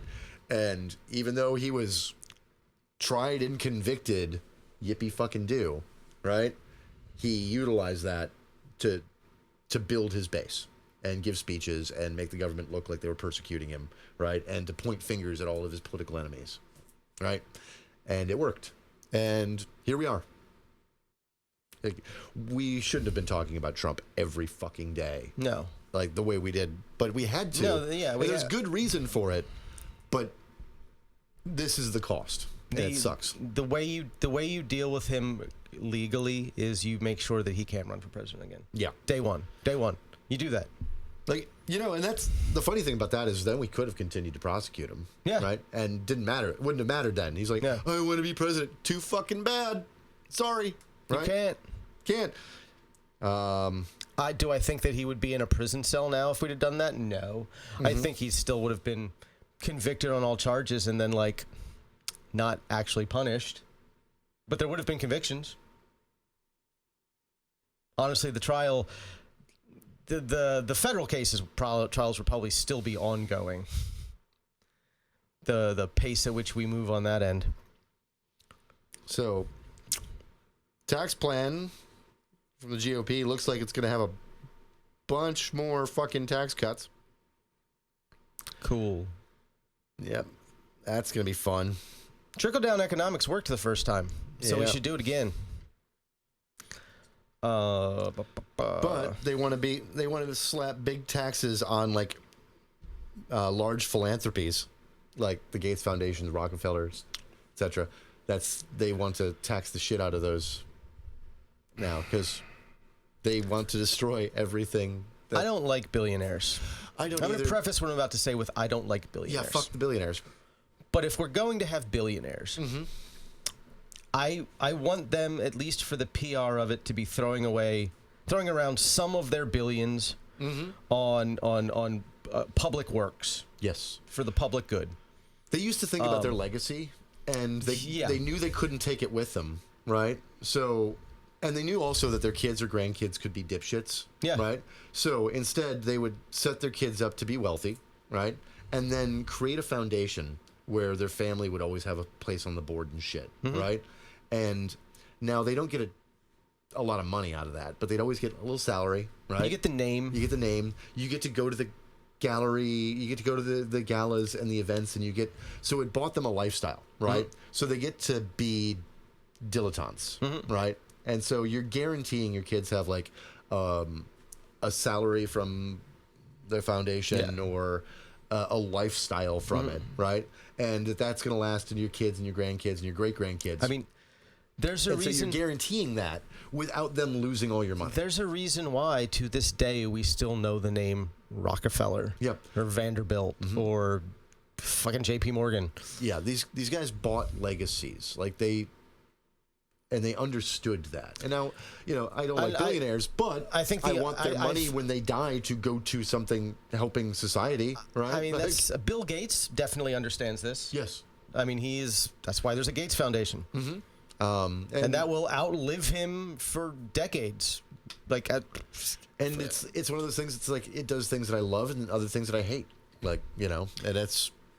Yeah, I mean, that's another thing. Like, because he does a lot of really good work with vaccines, but he's also so into IP law that he is one of the reasons that like the COVID vaccine wasn't open source. Yeah. Right. Like, because he's really into patents. Like he does not want to. He doesn't even want to weaken the idea of intellectual property law being tight. I have no problem with the idea that if someone creates a new invention or a new work of art, that for some period of time they should have like exclusive ability to like profit off that. Sure. Like conceptually, I have no issue with that. I think that in terms of copyright, I think it was better when you had 25 years. Yeah. And then the idea was like, okay, well, if you want to keep making money off art, you need to make some more art. I think patents should be like 3 years. You get 3 years after you've come to market with the product, right? 3 to 5. Yeah. And then after that, then it's open. It's open. You're getting your foot in the door. You'll probably still be the dominant force in whatever market we're talking about for that product, because you probably will make it better. Yep. And you'll have the prestige, the name recognition and prestige of being the first. But yeah, you should. And if people make generics of it, and just as well as yours, then... And if you want to have exclusive rights to something in 3 years, fucking invent something new. Yep. And I obviously... It encourages innovation when you do it that way. I don't think anybody should be able to patent genetics or math. Like that's... No, the fact that the BRCA gene is, like, patented. Yeah. Like, what? No. Oh, yeah, we found this gene that can determine whether or not you're more likely to get breast and ovarian cancer. Oh, okay. We own the patent now. You want to get tested for that? You got to go through us. You found it. You own the patent. You own the gene that is in my body. Yeah. You own the right to something that I was born with, that I got from my parents. That's weird. Yeah. That IP law is dumb. And I would also say that your ability to patent things should be severely circumscribed if you used public funds to do the basic research to come up with whatever you're inventing. One of the more galling things about medical research, and particularly in drugs, is that the National Institutes of Health have funded pretty much every drug that we have approved the patent of in the last 20 years. Like it's bad. Like down to so these drug companies, they're not putting all that, most of their money goes into marketing more than R&D. Right? It's lawyers and marketing, and R&D comes third. Right? And it's federal grant money that gets it to the point where a drug company is willing to step in and take over the last leg of the costs. Well, fortunately, we've done away with all federal research grants, so hey, solve that problem. Yeah, you're solving the wrong part of the problem. It's not the grant money; it's letting fucking AstraZeneca make all the money after we, the populace and taxpayers, have created that wonder cure. Yeah, and then giving them the loophole of it's been 7 years. This is about to go to generic. We changed the salt form in the formulation, so we get another 7 years. Yeah, we made a new use for it. We made it slow release. We figured out how to make this extended release. Yeah. Okay. Well, I mean, as far as I'm aware, all extended release drugs extended release in basically the same fashion. Right. So, but hey, that's what they're going to do. That's what they're going to do. Because that is IP law in America. I need to take a break real quick. Oh, already. All right. We are back from a brief break that none of you had to actually see or witness because we vaguely edit this shit. Movie magic. Speaking of movie magic. It's getting darker in here. So. Yeah, that green screen is doing a thing. Wow. See how long we ramble. Most of our listeners are listeners on the podcast app. So right, this is true. Speaking of rambling, instead of ranting, I want to talk because we were just talking media culture stuff, right? Movies and God, I want to do the same thing I talked about last week, which is fucking Andor. Yes, this last week's drop. If it is weirdly. And I'm going to say this about the last few years. So, there's a lot of things I can say about Disney as a corporation, right? That didn't help any. Will this help? We can try it. That's a little bit. There we go. All right, that's fine. All right, a little better. That's a little better. We're visible, which is important. Yes, you want to be able to see us at least, and we are the important thing here. Yeah. Someday I'm going to swap this out entirely with something else. We should. I was thinking about different background one of these times. I was thinking about having like a whiteboard I could wheel in and out. Ooh. That's got permanently affixed stuff. Just doesn't have to worry about green screen at all. Oh, nice. That's what I'm thinking about. And we could do the whole Charlie Day thing and our conspiracy of the week. It would be very, very grade school. Yeah, up in here. So, but Andor, and what was I going to say about Disney? There's a lot of things you can say about the Disney Corporation as a company, right? But I have been really impressed by the things they have been letting get made, right, as social commentary in a way that I'm not seeing a lot of elsewhere, right? And I'm fascinated by that. Like, first it was X-Men 90. Actually, no. First it was Andor season 1. Andor season 1, yeah. Which Andor season 1 was at the time for me what I considered to be the best Star Wars. Right. Wasn't my favorite. My favorite will probably always be Empire. Fair. Just because I remember watching A New Hope and Empire back to back as a tiny child. And so there's that nostalgia piece. Yeah. But I loved Rogue One because it was so interesting, and that ending, that's subverted. Because again, and even Rogue One, it does have some serious pacing issues in the first 2/3. Yeah, but that final act is just so strong. Yeah, even if it hadn't given us the single greatest Darth Vader scene in cinema history, it still would have been a perfect third act. And that, that's when, for those who haven't seen Rogue One, sorry, spoilers, people, but I'm just going to spoil it because it's a fucking old movie now. It's 10 years old. Yeah. The way that Cassian and Cassian and Jin go out, at the end, that, just two people in a human embrace as they watch. So, it was so much more personal than the death of Alderaan, right? Yeah. Star Wars, you get Alderaan destroyed, right? It's blink of an eye, and it's at a distance, and, we all know that it's bad, but it's off screen. Leia seemed weirdly unaffected by it. Right. Not hurt by her whole planet just It's getting fucking dark in here. Yeah. Whole planet wiped out, but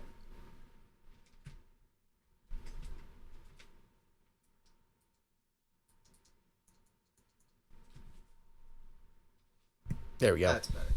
Yeah, her whole planet's wiped out, but she barely cares. It's a little weird. That's because George Lucas doesn't know how to direct actors. But he also he's also said that he's the king of wooden dialogue. Yeah, that's why he brought in Kasdan to write Empire and Jedi. Yeah, he's good at story, but he's a great editor. Yeah. Although the first one was edited almost entirely by his wife. Right, and saved, really. If you haven't seen Saved in the Edit, I think it's still available for free on YouTube. But so, where was I? Andor. Andor, yeah. So that ending of Rogue One, fantastic. And then we get Andor. And it is really end capped, no matter what happened in the individual episodes, and there's a lot of really great things about it happening in the individual episodes. But its high points are the 3 monologues. Yeah. There are 3 amazing monologues that really just hit home. And that first one by Andy Serkis, yeah, just he starts off just being factual and doesn't know where to go, and then the fact that we get that Kino Loy monologue immediately followed by the best piece of writing in all of Star Wars, with that Luthen Rail monologue, that Star Wars has never been better than that scene. Right. And that's where the writing for the Star Wars as an IP peaked. Yeah, and so with these 3, because Cassian's mother gives Marva gives that other great one, and they all each individually, you could have with Luthen, he could have just said, I do bad things and it hurts. I'm not. What do I give up? I have to sell my soul. And that he could have been done, right? But no, you don't get that. No. You get a 3-minute just visceral monologue, where he made his mind a sunless place. Yeah, it's so good. This is how I know that that Luthen is almost definitely autistic. I know he planned that speech out in his head before he gave it. No. In the why, actually, it's because Skarsgård's acting. It's fucking great, and he is looking down as he's speaking. Right, he's not actually making eye contact with Lonnie. Yeah, he's not making eye contact with Lonnie. He's not looking up as if he's rehearsing it. Right, he is looking down as if he's drawing from memory and experience, and he's drawing not that he's rehearsed this speech, but that he is making it because he's now reflecting on the question, right? And it's a question that has bothered him, but he's never had to articulate it. It's not a question most people even ask themselves. Right. And obviously, he thinks about what he's doing and how it bothers him. And he's bothered by it. Mm-hmm. And Skarsgård is conveying that so well as he's and like the things that we don't know that he's done, like we have not seen whatever the most fucked up thing he's ever done. Now, no. I have it is my understanding that the next episode is going to heavily delve back into his backstory and his hooking up with Clea. Oh, I want to know more. Like, I mean, I like that he's mysterious in a way. You know what? Will not surprise me. Will not surprise me if we find out she recruited him. That wouldn't. No. Because there are so many times when they're interacting with each other where it's like he feels like he's subordinate to her. Right. Maybe that's just because she's just so like forceful and like clear of vision. Like she does not fuck around. Do you think we're getting an episode 10 or in episodes 10, 11, and 12? Or, yeah. What do you think?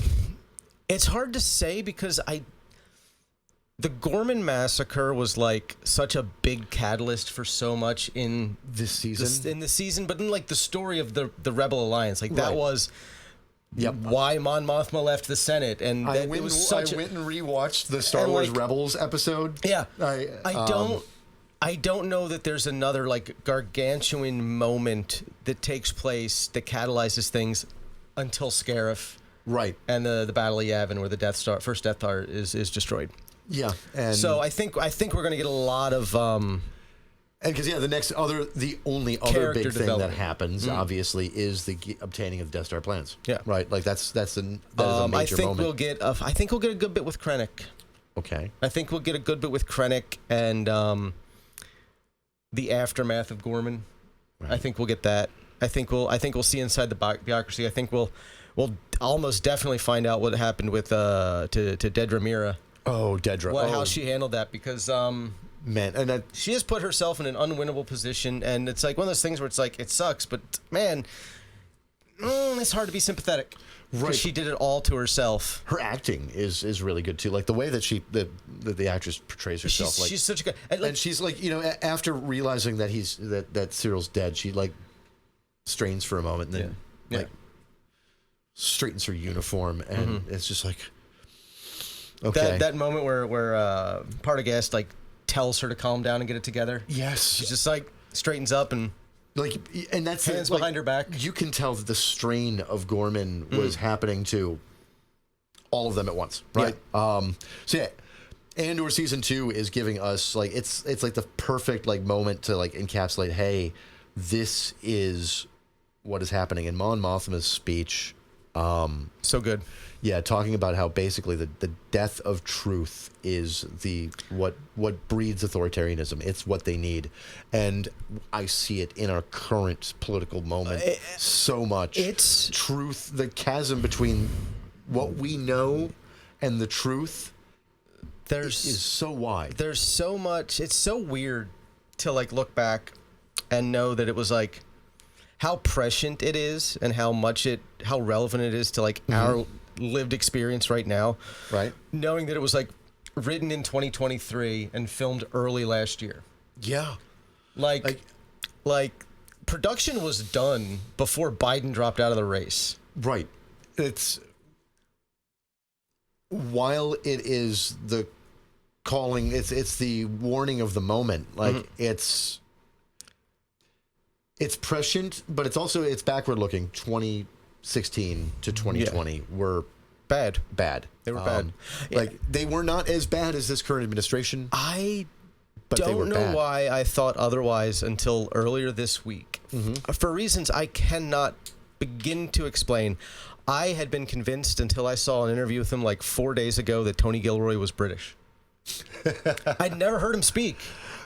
I'd never heard him speak. I just had the idea in my head. All right.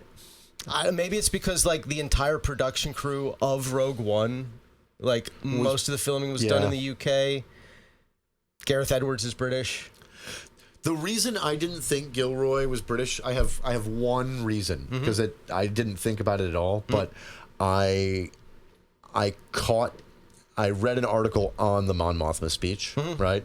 And his brother Dan wrote that episode. He wrote all 3 episodes. Yep. And so his brother writes that episode, and he writes the speech.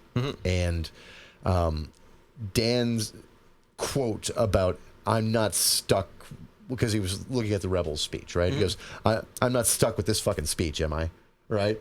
That was his question, quote for quote, right? I'm not stuck with this fucking speech, am I? And the way he said it, like, in the way that the quote lined up, it was so American. It was not something a Brit would have said it that way, right? And like so that in my brain, like, it didn't give me an impression that he was British, because just the way he said, "I'm not stuck with the speech, am I?" Like, no, like, and so, but yeah, the minor adjustments that they made to the rebels, like the first, because there's 2 speeches in that rebels episode, right? You know, and like the minor adjustments, like, were great, and filming the whole speech instead of just clips, like, fantastic. You want to hear some good news? Season 2 has been so popular, it has turned a profit. Wow.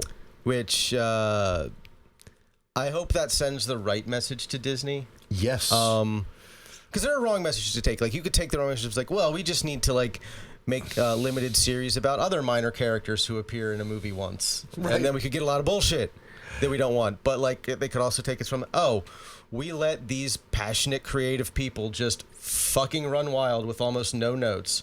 Right. Because they've only been given notes, like, twice. Well, one, in season 1, they were told Marva couldn't say fuck.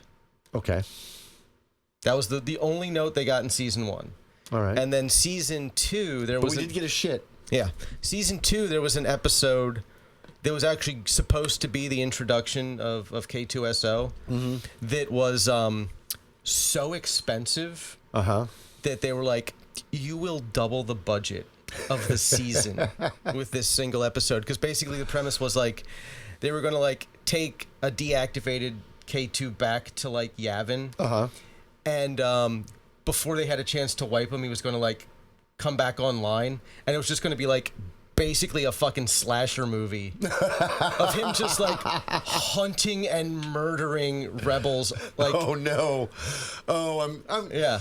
Like, it that could have really been fun, but what I'm wondering is, I'm glad that we got what we got. Actually, like that, because again, that moment there, like that, Bix gives that speech that just gut wrenching, especially. I mean, knowing.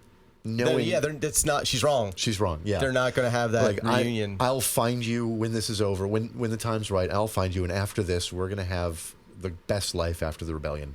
After we beat the Empire, you and me, we're going to fucking have the best life. But I've got to go, so you can go do what you need to do. Yeah, and it was like, oh no, it hurts. Cassian does not get a happy ending. In fact, he gets the saddest ending Star Wars has given us so far. Yeah, that's the thing. Like, it's we've created this really interesting story where you've got this guy, Cassian Andor, who is one of the most important people in taking down the Empire. Yes. And you know that on the other side of it, no one knows his name. Yeah, and it's... As far as the public is concerned, Cassian and... As far as, like, the Republic is concerned afterwards, their response to Cassian Andor would be his response to Cyril Karn. Who are you? Yeah. Like... And there's no way to even explain how important he was afterwards. No. Because also it's like all they know is that the plans were transmitted. Right. They can never know for sure who did it. From what I recall. I haven't watched Rogue One in a while. I've been waiting until the season is over to rewatch it again. Same. But I don't recall that them knowing who got the plans transmitted.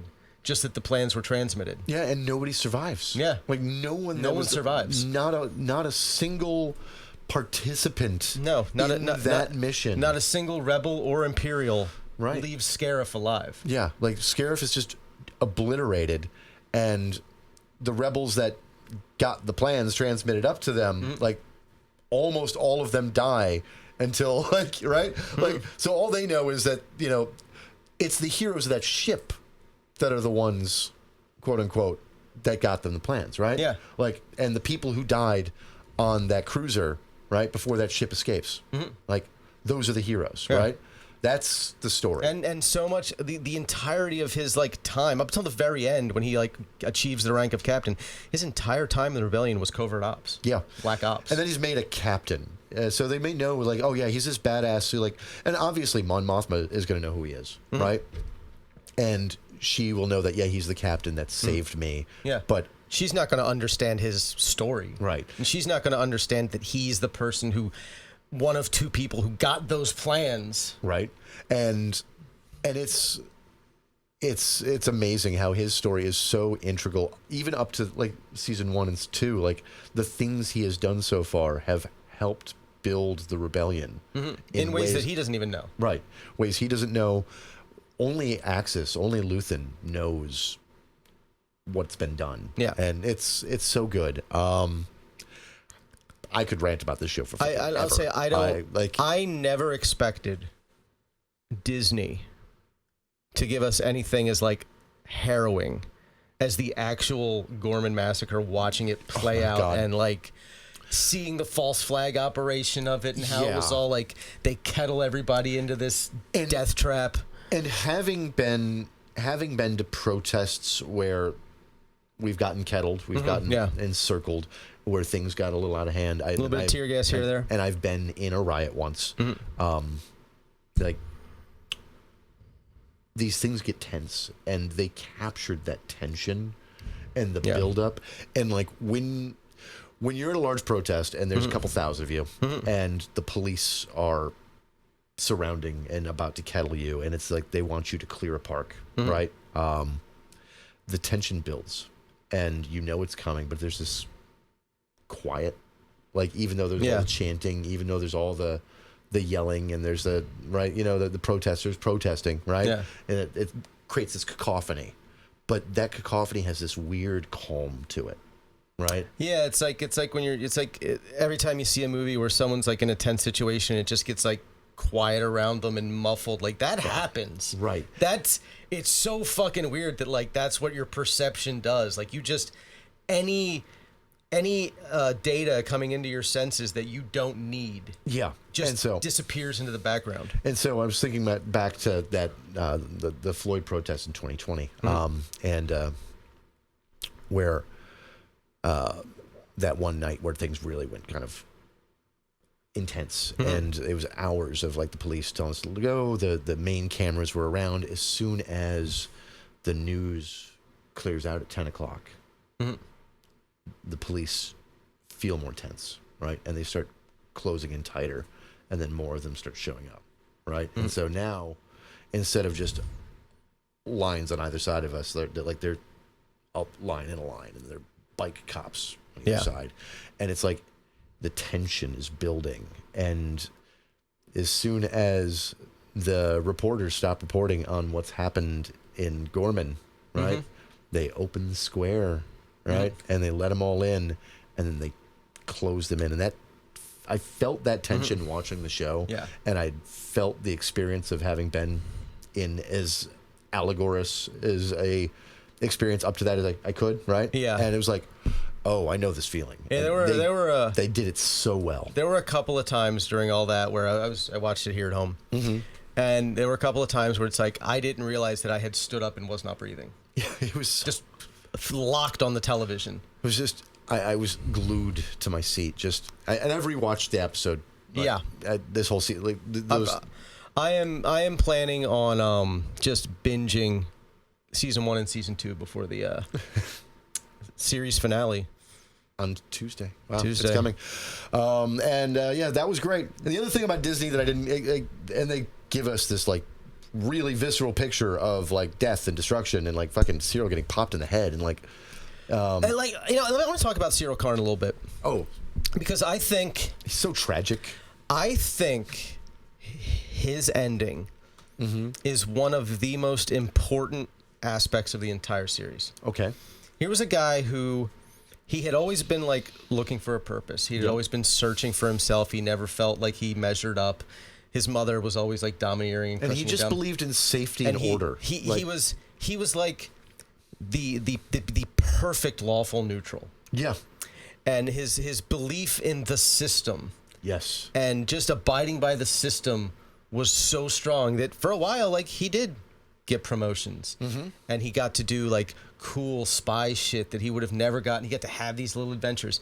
And and when it came down to it, there he was facing face to face with someone who for 5 years at that point he had considered like his personal nemesis. Yes. Personal his nemesis. Mortal enemy. His mortal enemy who he'd been hunting for years. Away. And the last 3 words he heard before taking a blaster to the skull was, "Who are you?" And from the person he had hyper fixated on. And it was genuine confusion. Yeah, it was like, who are you? Like, because as far as Cassian was concerned, like, he was some corporate security stooge he'd held at gunpoint once 5 years earlier. Yeah. Whose face he never even saw, if I remember correctly. You're right. Yeah, never. Because he had that that blaster to the back of his head. Yeah, he held this guy at gunpoint, never saw his face, had no idea he had been the one hunting him. His girlfriend, Dedra, is the one that he is actually worried about. Yeah. Right? Like, he knows who she is. Right.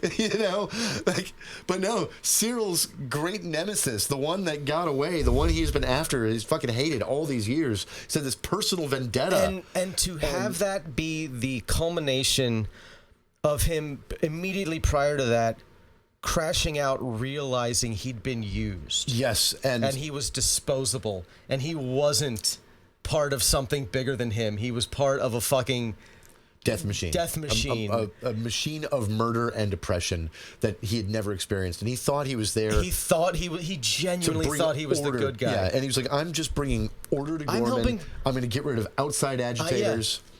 And stop these people from having a real rebellion because they shouldn't have, like, that would be bad. The Empire's good. And the Empire is order and security. Yep. And no, he was there to set them up for their downfall. And man, like, what kind of creature are you? That was a question. God. Oh man. It hit. Like, you could tell that it like got him. Yes. Because he had started. He didn't want the Gorman front to achieve its goals, but you could tell he had developed a kind of adversarial respect for them as a movement. Yeah, and like, the way that he was playing double agent is he was getting recruited, and they weren't hardened rebels, right? No. They were just normal people. And his whole job was to just like them. They were an unusually aggressive homeowners association. Right. And his whole job was just to like them. Yeah. And he was setting them up for destruction. It's fucking... And mostly unknown to him. And yeah, he had no idea what part he was playing. Nope. Until the fucking end, where it all came together. And that scene with him and Dedra, like that, like domestic violence, not so great, but you totally understood why he's choking her.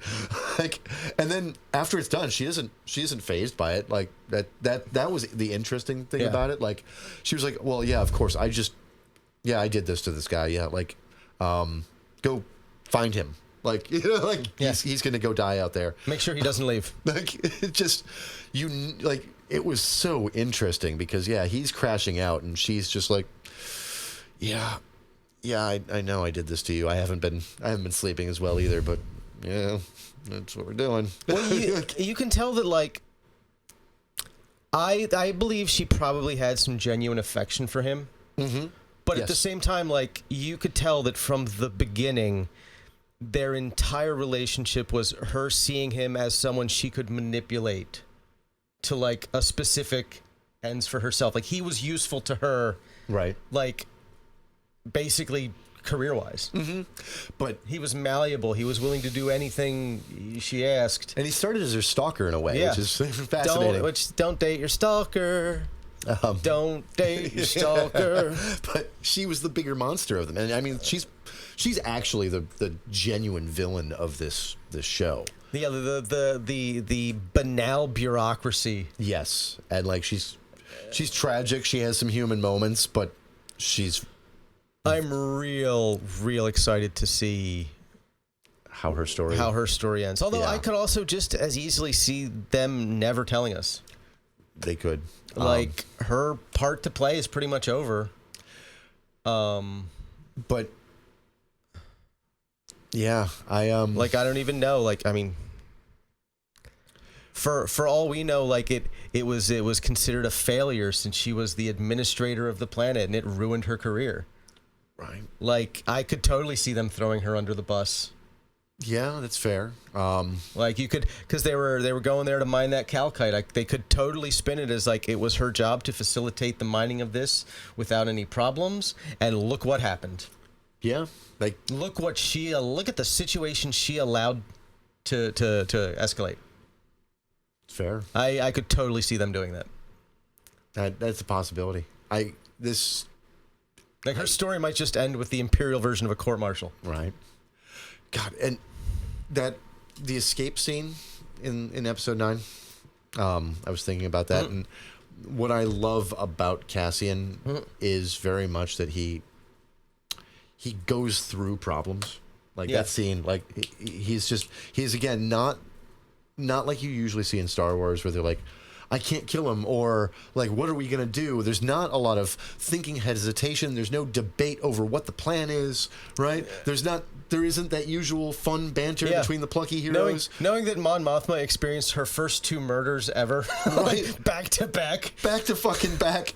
And that the way he responds to her and the acting and that, because she's just like, oh, like, instead of just like, again, the Star Wars, like, oh, you killed a stormtrooper, it's all fine, right? Like, and then moving on, she's actually genuinely shocked, right? Yeah. And like having watched somebody die in front of her, just, oh my God, that happened. And he's just like, look at me, come on. We gotta go. Like, it just keeps her on point, and just the way he caps that driver, like, so good. What's his name? Cloris. Hey, Cloris. Right? Like, hey, I found her. Pow! Like, bravo! Because like he just, his success is that It was a witness, right. Like even if Cloris hadn't been an imperial stooge, he was a witness, right? You can't leave any witnesses in that situation. And the thing about Andor that makes him successful isn't luck, like he thinks. It's that he is continuously willing to do the next thing. Yeah. Just he knows what has to be done. He's okay with doing what needs to be done. And he just brushes, even if he doesn't like it. Brushes whatever's off, doesn't put a lot of thought into it. Just, this is the plan, this is the mission, on to the next thing. And you see that from that first scene with him killing the guy for seeing his face. Yeah. Right? All the way to episode 9. Like, one more little tidbit from these 3 episodes that I really want to talk about, because it was the very first direct reference to the Force. Yes. In the entirety of this series. Not one other time in all. And it was handled so perfectly. And so low key. And it wasn't magic tricks and lightsabers. Nope. Like it was what you would expect a religion to be like. Like that weird, vague, like, oh, you have a purpose. Yeah. I see it. You're important. Like, but no fucking details. Even though, like, she obviously was Force sensitive. Right. Like, that's the interesting thing about Star Wars is, like, we know absolutely that the Force is real. Right. We know it's real. We know it's real. It's been interesting to see how well the Empire managed to suppress that knowledge in only 19 years. Yes, and to the point where now it's, Vader gets mocked in A New Hope for his, super backward superstition, right? Yeah, like, which, like, yeah, there are so few followers of the faith left, and now 2 of them are fucking Sith. Yeah. Right? Now we have had a lot more survivors over the last 10 years pop up, because a lot of people made it out of that made it through Order 66, and I'm fine with that. Yeah, I am. Like, I am too. The idea that you would have, like, there were tens of thousands of Jedi. Yeah, there were at that point. Yeah, there were tens of thousands. There were like 10,000 of them, like, on Coruscant or some shit like that. Like, yeah, they were all the ones that were all close together, or like active in the Clone Wars surrounded by clone troopers. Yeah, But like you got a guy like Quinlan Voss who's just off on the fucking far side of the galaxy doing Quinlan Voss shit. Of course he survived. Yeah. And it gave us the reason to have something like the Inquisitors, which I like that. I've enjoyed it in both the Jedi Fallen Order and Jedi Survivor. Not that I finished either game, but I enjoyed both games. And I finished both games, loved them. The Inquisitors are great, and also they're great in Rebels. They're fun. They're good antagonists. They're way more interesting than just like one day all the Jedi were done because these two assholes turned all the clones on everybody. Yeah. Right. Like and also like the nice thing about having the Inquisitors and having them be like, it forced the remaining Jedi who were out there to be real fucking low key about it. Yes. And so of course the Order dies, and of course there's nobody to teach Luke except for Yoda and fucking Ben Kenobi for an afternoon, right? Because, of course... We watched 2 billion people die together, Luke. Because, of course, there's nobody else out there, because the fucking Inquisitors were whacking everybody that fucking saw them. Like, like anybody that was Force-sensitive. They were snatching up Force-sensitive kids by the point you get to Kenobi, right? Yeah. And that's the thing, like, it's not like Force sensitivity stopped being a thing. It existed before the Jedi. Right. It's just, nobody knew how to... You didn't have any training, so you couldn't use it to your full extent. Exactly. And all the Empire wanted was Force-sensitive blood. Mm-hmm. For vague cloning purposes that didn't end particularly well. But that's like also the fatal flaw in like Palpatine's like grand plan, like, or the idea that there's no Jedi surviving out there is that it just keeps coming back. Like the Force is real. Force sensitive people are going to be born. Yeah. Right. Now, from a propaganda perspective, convincing everybody that it's not real means that those who do end up being Force sensitive don't know what's happening to them. Yes, and they don't try to do anything with it. But eventually, like, a Luke Skywalker will come along. Mm-hmm. That's and Ezra Bridger and Speaking of which, Luke, Ezra, and Leia all have the same birthday. Interesting. Yeah, they were all born on Empire Day. Nice. So, which is also kind of funny, right? Because like Ezra, as a kid, is being trained to be a Jedi and like fucking actually like fighting the Empire, right? And Luke is just quietly being protected by Ben Kenobi over here, like completely unaware of who he is, right?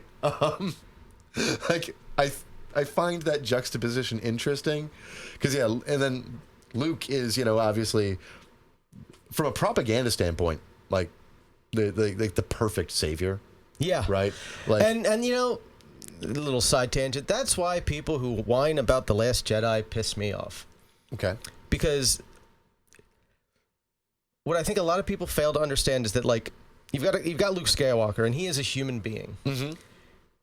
And even in universe, there's the human being Luke Skywalker, the man who's like a complex, emotional individual, and the legend of Luke Skywalker, the guy who single-handedly brought down the Empire and killed the Emperor. Yeah, two totally different things. Two totally different things. And one of the things I really loved about The Last Jedi that seemed to be what pissed most people who didn't like The Last Jedi off is that it really shows you the juxtaposition between those two. Like, you get the idea, you even physically, visibly get it at the end when he appears as that Force projection, and it's like he's younger and he's got dark hair and he's in better shape.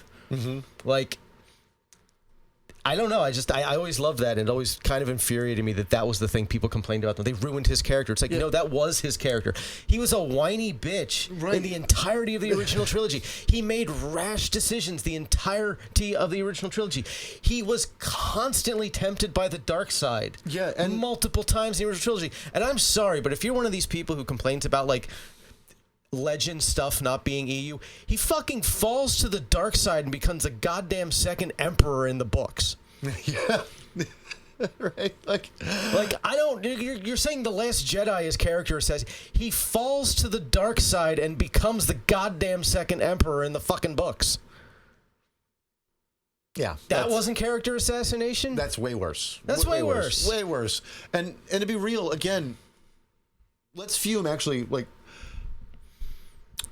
Let's view the original trilogy as a great propaganda piece about the plucky heroes from the Magic Space royalty, right? Yeah, think of it as like the rebels someone like a New Republic historian writing the story of the rebellion. And it's an idealized version of it, right? And it's these guys are a great public face. Like the Han Solo is the dirtiest of them, and he's not that bad. Yeah. Right? He's not actually like a terrible smuggler. He's a mildly scruffy nerf herder. Yeah. Like exactly. Yeah, right. Like he's not the worst criminal of the bunch by any means, right? No. So he's just a rakish rogue, right? Yeah. And then but you've got space royalty and space royalty, right? Yeah. One of them with magic and the other one with money. Yeah. Right? And that's what they are. They are a great face of the rebellion, right? And Luke succeeds because his dad wanted to be a dad. Like, and his father issues led him to his daddy issues led him to finding his dad. Yeah. That's it. Like, he doesn't actually, he doesn't beat Vader all that much. Like, it's really, he wins, but it was Vader's hesitation. Yeah, but he... And he doesn't beat the Emperor. No. Like the Emperor. No, you look at he duels Vader twice. He loses the first one. Yeah. And his hand. And in the second one, he realizes the only way he can win is to destroy himself in the process, and he fucking stops. Right. And that's exactly the same thing.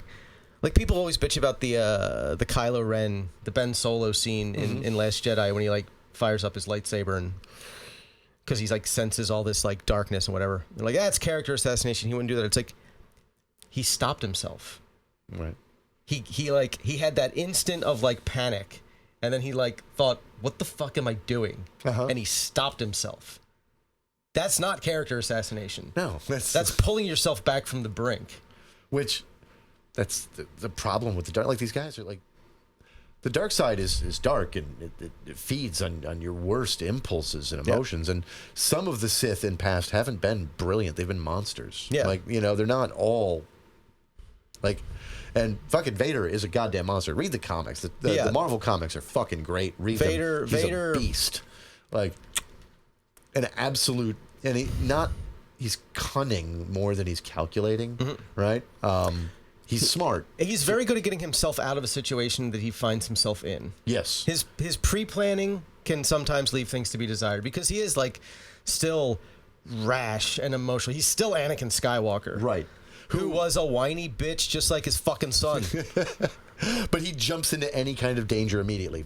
No hesitation or forethought. He's going to do it. He's going to do it. Because he's that confident in his abilities to just fucking make it happen. And Vader is that on steroids plus made out of rage and hate, right? And so he just sees every problem as he's a fucking hammer, and every problem is a nail, and he's going to hammer his way through it.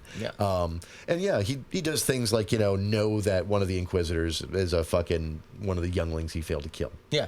He knows that, sure. He's not stupid. And he's watched her, and he's like, yeah, I'll wait till the day she betrays me. And so his calculation, his long-term planning is, I'm just going to let this, I'm going to leave this be. One of the things... That's how he does a lot One of the things that I think people inexplicably forget when they talk about, why did Vader do this, why did Vader do that, it's he was a Sith. Mm-hmm. His expectation was betrayal. Yeah. So, how come he did this? Why? It's he just assumes he's going to be betrayed at some point. He uses you until you betray him, and then he kills you. Yeah. That's his MO. That's always been his MO. Or he kills you knowing that you're going to betray him next, so he just decides you're going to die. But he also fucking collects people who've betrayed him just because now he has leverage over them and he knows that they're afraid of him. Yeah. Right? It's fucking great. The Dr. Aphra run is one of my favorite comics for that reason. She's fucking again, it's a side character that there's this whole run of a comic for, and she's a tool that Vader's using. And she outsmarts him a couple times. She's the only person to fucking survive Vader. But their dynamic is very she is fucking terrified the whole time because he's a monster, and he keeps her fucking under his thumb. He's usually a step ahead of her most of the time. Yeah. And she's a genius. It's interesting. So. But yeah, so that's, I guess, if you have not been watching Andor. Somehow we went to Vader. God, we are nerds. Star Wars has never been better. It has never been better. And it's never been more relevant. Yeah. It is easy to forget that A New Hope came out 3 years after Vietnam. Right. Which also, that's not possible. That would make America the empire. Yep. Yep. Yeah, it would. Yeah, brother, I got some news for you. Bad hot takes on Twitter. When George Lucas was like, well, they were the Viet Cong. Right, like... Well, yeah. No, I did that on purpose. Yeah, he's still talking about it. He's talking actually like recently. He's never been shy about it. I don't know why people are surprised. Recently, he's directly talking about how the GOP is reminding him of like fucking his prequel trilogy. It's like not wrong. I don't know. I don't know how so many of you Gen X motherfuckers grew up with this movie and ended up fucking fascists. I don't. How did we watch the same series of films? How did we watch all the Star Wars movies as children and all the fucking Indiana Jones children's movie, and you're fucking, the thing you took away from all that is like, I should be the bad guys. Like, look. Although MAGA is trying to refer to themselves as the Rebel Alliance now. Yeah, oh my God, that May 4th fucking post was one of the funniest things. I have a video that I'll show you that Ross sent me that crazy old MAGA Justin sent him. Oh no. And it's fucking... I look forward to this. Oh, yeah, as soon as we're done recording, I'll show it to you. So, that being said, I would like to thank Disney in general. I know I don't say that often, but Andor, X-Men 97... and Andor, so good. Apparently, Andor has brought in $390 million in new member revenue. Fuck yes, since it started. So we were talking about how not enough people were talking about this show. Tony Gilroy has said that he is done with Star Wars, but Dan Gilroy is apparently still interested. I can imagine. Tony Gilroy also said that one of the things he had talked to Kathleen Kennedy about was doing more genre pieces in the universe, and apparently there are plans, I don't know how far along they are, plans for like an actual full-on horror movie set in the Star Wars universe. Okay. That's fascinating. Like, I don't know if I assume it won't be like a theatrical film. It'll probably be like one of those like when they did Werewolf by Night, right? Or they're doing that like hour and a half long Punisher special next year. I assume it'll be something like that rather than a full theatrical release. I assume it'll be a Disney Plus thing, but yeah, they're just gonna go like full horror. Very nice. Like, and fuck it, I'd love to see like. Oh, did you watch the Tales of the Underworld thing? Not yet. Watch it. Not it's yet. Actually good. A lot of Ventress Assange, and I'd like Ventress. To see. You know, I'm disappointed that the Rogue Squadron show fell apart because I think that would have been interesting. Yeah, Skeleton Crew looked stupid, and I'm glad that it's not going anywhere. Like it's you know what I'd love just a stupid like 6-episode one-off. I want like a fucking sitcom set on like Coruscant or something. Speaking of that, another thing that Andor did really well was show us what the Hollows were, like television, because they talk about sometimes. Yeah. Oh, I watched that on the Hollows. Yeah. Like them having a vapid version of like Good Morning America, like for Coruscant. Yeah, how relatable was it to see Bix like fucking coming off a rough night, waking up and watching bullshit morning fucking TV? Yeah, like that was where they're joking about how they talk about politics, but they don't really. Yeah. And like they everybody else in the show cares more about fashion. And like it was that was good. It was such an indictment. Like the little indictments of like the way that they're like portraying the media in Andor on point. And yeah. So my last piece of good news I guess on that is we're also getting a Maul show. Are we? Yeah, cartoon. Oh, cool. With Whitmore as the voice, the guy who. Well, they couldn't use anybody else at this point. But he's so good. They even had to have him. Like even though Peter Serafinowicz did the voice in Phantom Menace, that scene, that hollow scene where he shows up in Solo, they had Whitmer do it. Yeah, he's. They so actually good. apparently had Serafinowicz record it. And then went back and were like, we need the guy who's been doing them all longer. Right. Who's like hyper invested in it. Oh, he is such a Star Wars nerd. It's amazing. The fact that he's got his own fucking video games. Yeah. Right. Force Unleashed, with him as the protagonist and being a Star Wars nerd, and then doing Maul all those years, like. And a couple other voices. Like he's done a lot of voices. He's done a lot of voices. He's done the Emperor's voice in a couple of cartoons.